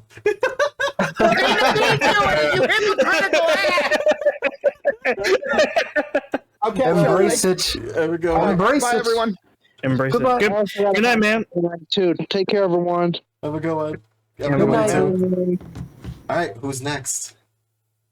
I will say that my time with you and the other guests here, I will say it has been a pleasure to be here with you guys, and I really can't wait for season 3 for whatever topics you're going to be bringing up, and hopefully I will make it to one of them as much as I want to, because like I want to be in as much as anyone wants to be to talk about whatever they want to throw out there for their favorite media and their favorite topics and genres and all that stuff. I love to talk with people because they're always fun. I just like talking with the communities and make people feel welcome. No matter who you are. You gotta say it out loud. Just show what you love, and people will respect you for it. It's good to talk about it with everyone. So I like to say thank you, Hito, for having me here to talk about my favorite stuff, and I appreciate for everyone to listen. Aw. Well said. That is it. There you go. There you go. That's all, folks. All right, who's next? I guess that would be me. Oh, go ahead. Sorry. No, it's definitely fun to be on the podcast. Definitely something different. I enjoyed it. It's fun just talking about all the different likes, dislikes of pretty much everything. Just watching all the other different episodes as well. And I am looking forward to season 3 to see what all the surprises are about. Who knows? I might talk about our living legend and horror maiden, Elvira herself, because she's amazing. Perfect. The woman of the night. The woman of the night. Mm-hmm. Oh, though I'm not gonna lie though, who's looking forward to the new Wednesday series that's happening on Netflix now? Wednesday series? Oh, I heard that gets really dark. And Wednesday Addams. Yeah. I'm here for it. Snap, snap, da-da-da-da. Da-da-da-da. The Addams Family. Why is the Addams Family now? Are you gonna watch the movie? Maybe. Depends. I don't know. Hey, the original. Mamushka! Woo! Alright. Who hasn't gone yet? Did I go yet? I forget if I did. You did. Oh, sorry. Oh, does that just leave me? Yep. Looks like it. Oh God. All right, I will end us off with some ASMR. Hello. Welcome back. This is Aaron Gray ASMR. I am hijacking the stream. I'm sorry. Beautiful. Should we just call this the Retro Gray? Yes. Yes. Love it. The retro gray that is very gay, indeed. Yes, we're here for it. So I would like to thank the wonderful Hito for allowing me to fill in for someone talking about LGBTQ alphabet soup. The LGBTQ plus representation in video games. It was very fun while also multitasking, being at work. That was not fun, at least. But I look forward to seeing what comes up in the next year. I will be terrified to know that in 2 days it is September. I do not like that at all. It literally felt like yesterday I was starting grad school 2 years ago.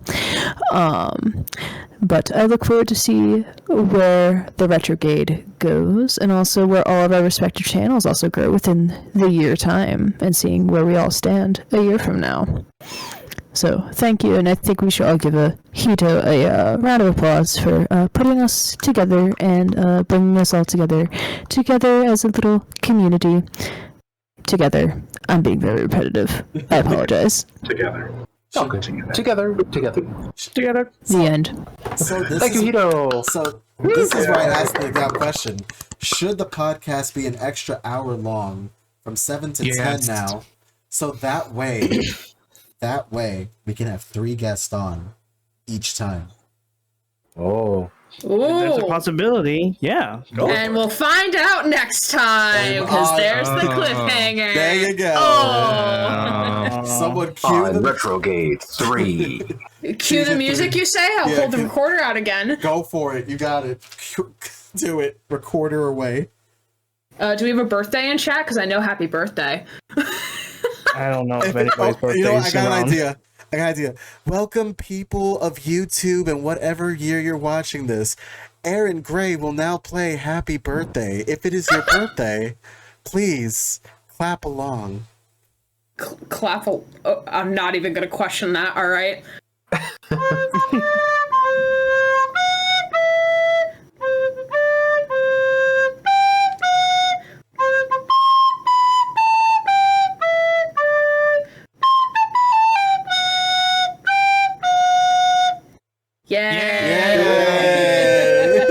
was beautiful. I loved it. It was just like a voice of an angel. Technically speaking, it was the birthday of season 1 season finale, so this works. Yay! And That now it's works the birthday out. of season 2 finale. Yay! And we're gonna keep Symbolism. piling up. Yay! Piling up over and over. Yay! All right, let's find someone to raid and make their day. You know, that's the goal. Make someone's freaking day. And I make everyone's day today. I think I'm gonna hit one of our friends who is streaming right now. They're streaming Fork Knife. They were supposed to be here, but they were busy. So we're going to give them. We're going to give them love. We're gonna give them all the love today. So we're gonna send it over to Odd Hour. You following on that? No, I know. Fork knife. Fork knife. Fork That's what it knife. is. Fork knife, my beloved. Fork knife. It's gonna be the main title from now on. Fork knife. That's what we call it. That's what I call it. It's a fork and knife. Which, by the way, November I will be playing Fork Knife because you guys paid for it. So it will be my I did not pay for this with my good Christian, non-Christian tax money. I believe I did. I don't know. Can we if I get Hito to remember if play I did Genshin actually. Impact? I already played Genshin Impact. Damn it. Okay, I don't know then. Well, God, I got Master Duel. We should make you play Master Duel then. No. I was thinking I need protagonist hair for that. Hito, if you do need a spot for Fork Knife, I'll probably gonna be there for you, man. I have like 10 people that want to play it. I'm like, what? Of are course. You? And I'm like, why do you guys want me to play this game so badly? Because we want to see you do the funny dance. That's fair. Okay. All right, I'm glad you have so many people who are opting to do it, so I don't have to. Well, I don't mind doing it because I like Fork Knife for some dumb reason, but I don't mind doing it with Hito. Oh, God, this looks so cursed. I'm like looking at it on our screen. It's like playing as Beerus with an Among Us backpack. Like this, none of this feels right. All right, so guys, are we ready? I'm gonna say the final tagline for this, guys. Thank you, all of you, for volunteering your time to join my podcast. This started off an idea as a year ago to want me to collaborate with other streamers, and I always will take the podcast seriously because I will take you guys seriously and never want to waste your time and see you guys open to collab and get a chance to know each other too and check each other out. So this is literally like my love letter back to all the people who collabed with me, and I want to just say thank you for joining me for season 2. Thank you. Hey, thank you. You guys are gone. Hito, we love you. All right, have a good one, guys. Bye, y'all. We love you, Hito. It went off just as soon as I missed it. Don't worry, you're all good. You're all good. It's still recording. It's still recording. It's still recording. Yay! What's my thing? okay, bye. 8-bit love, y'all. Bye. 8-bit love. 8-bit love.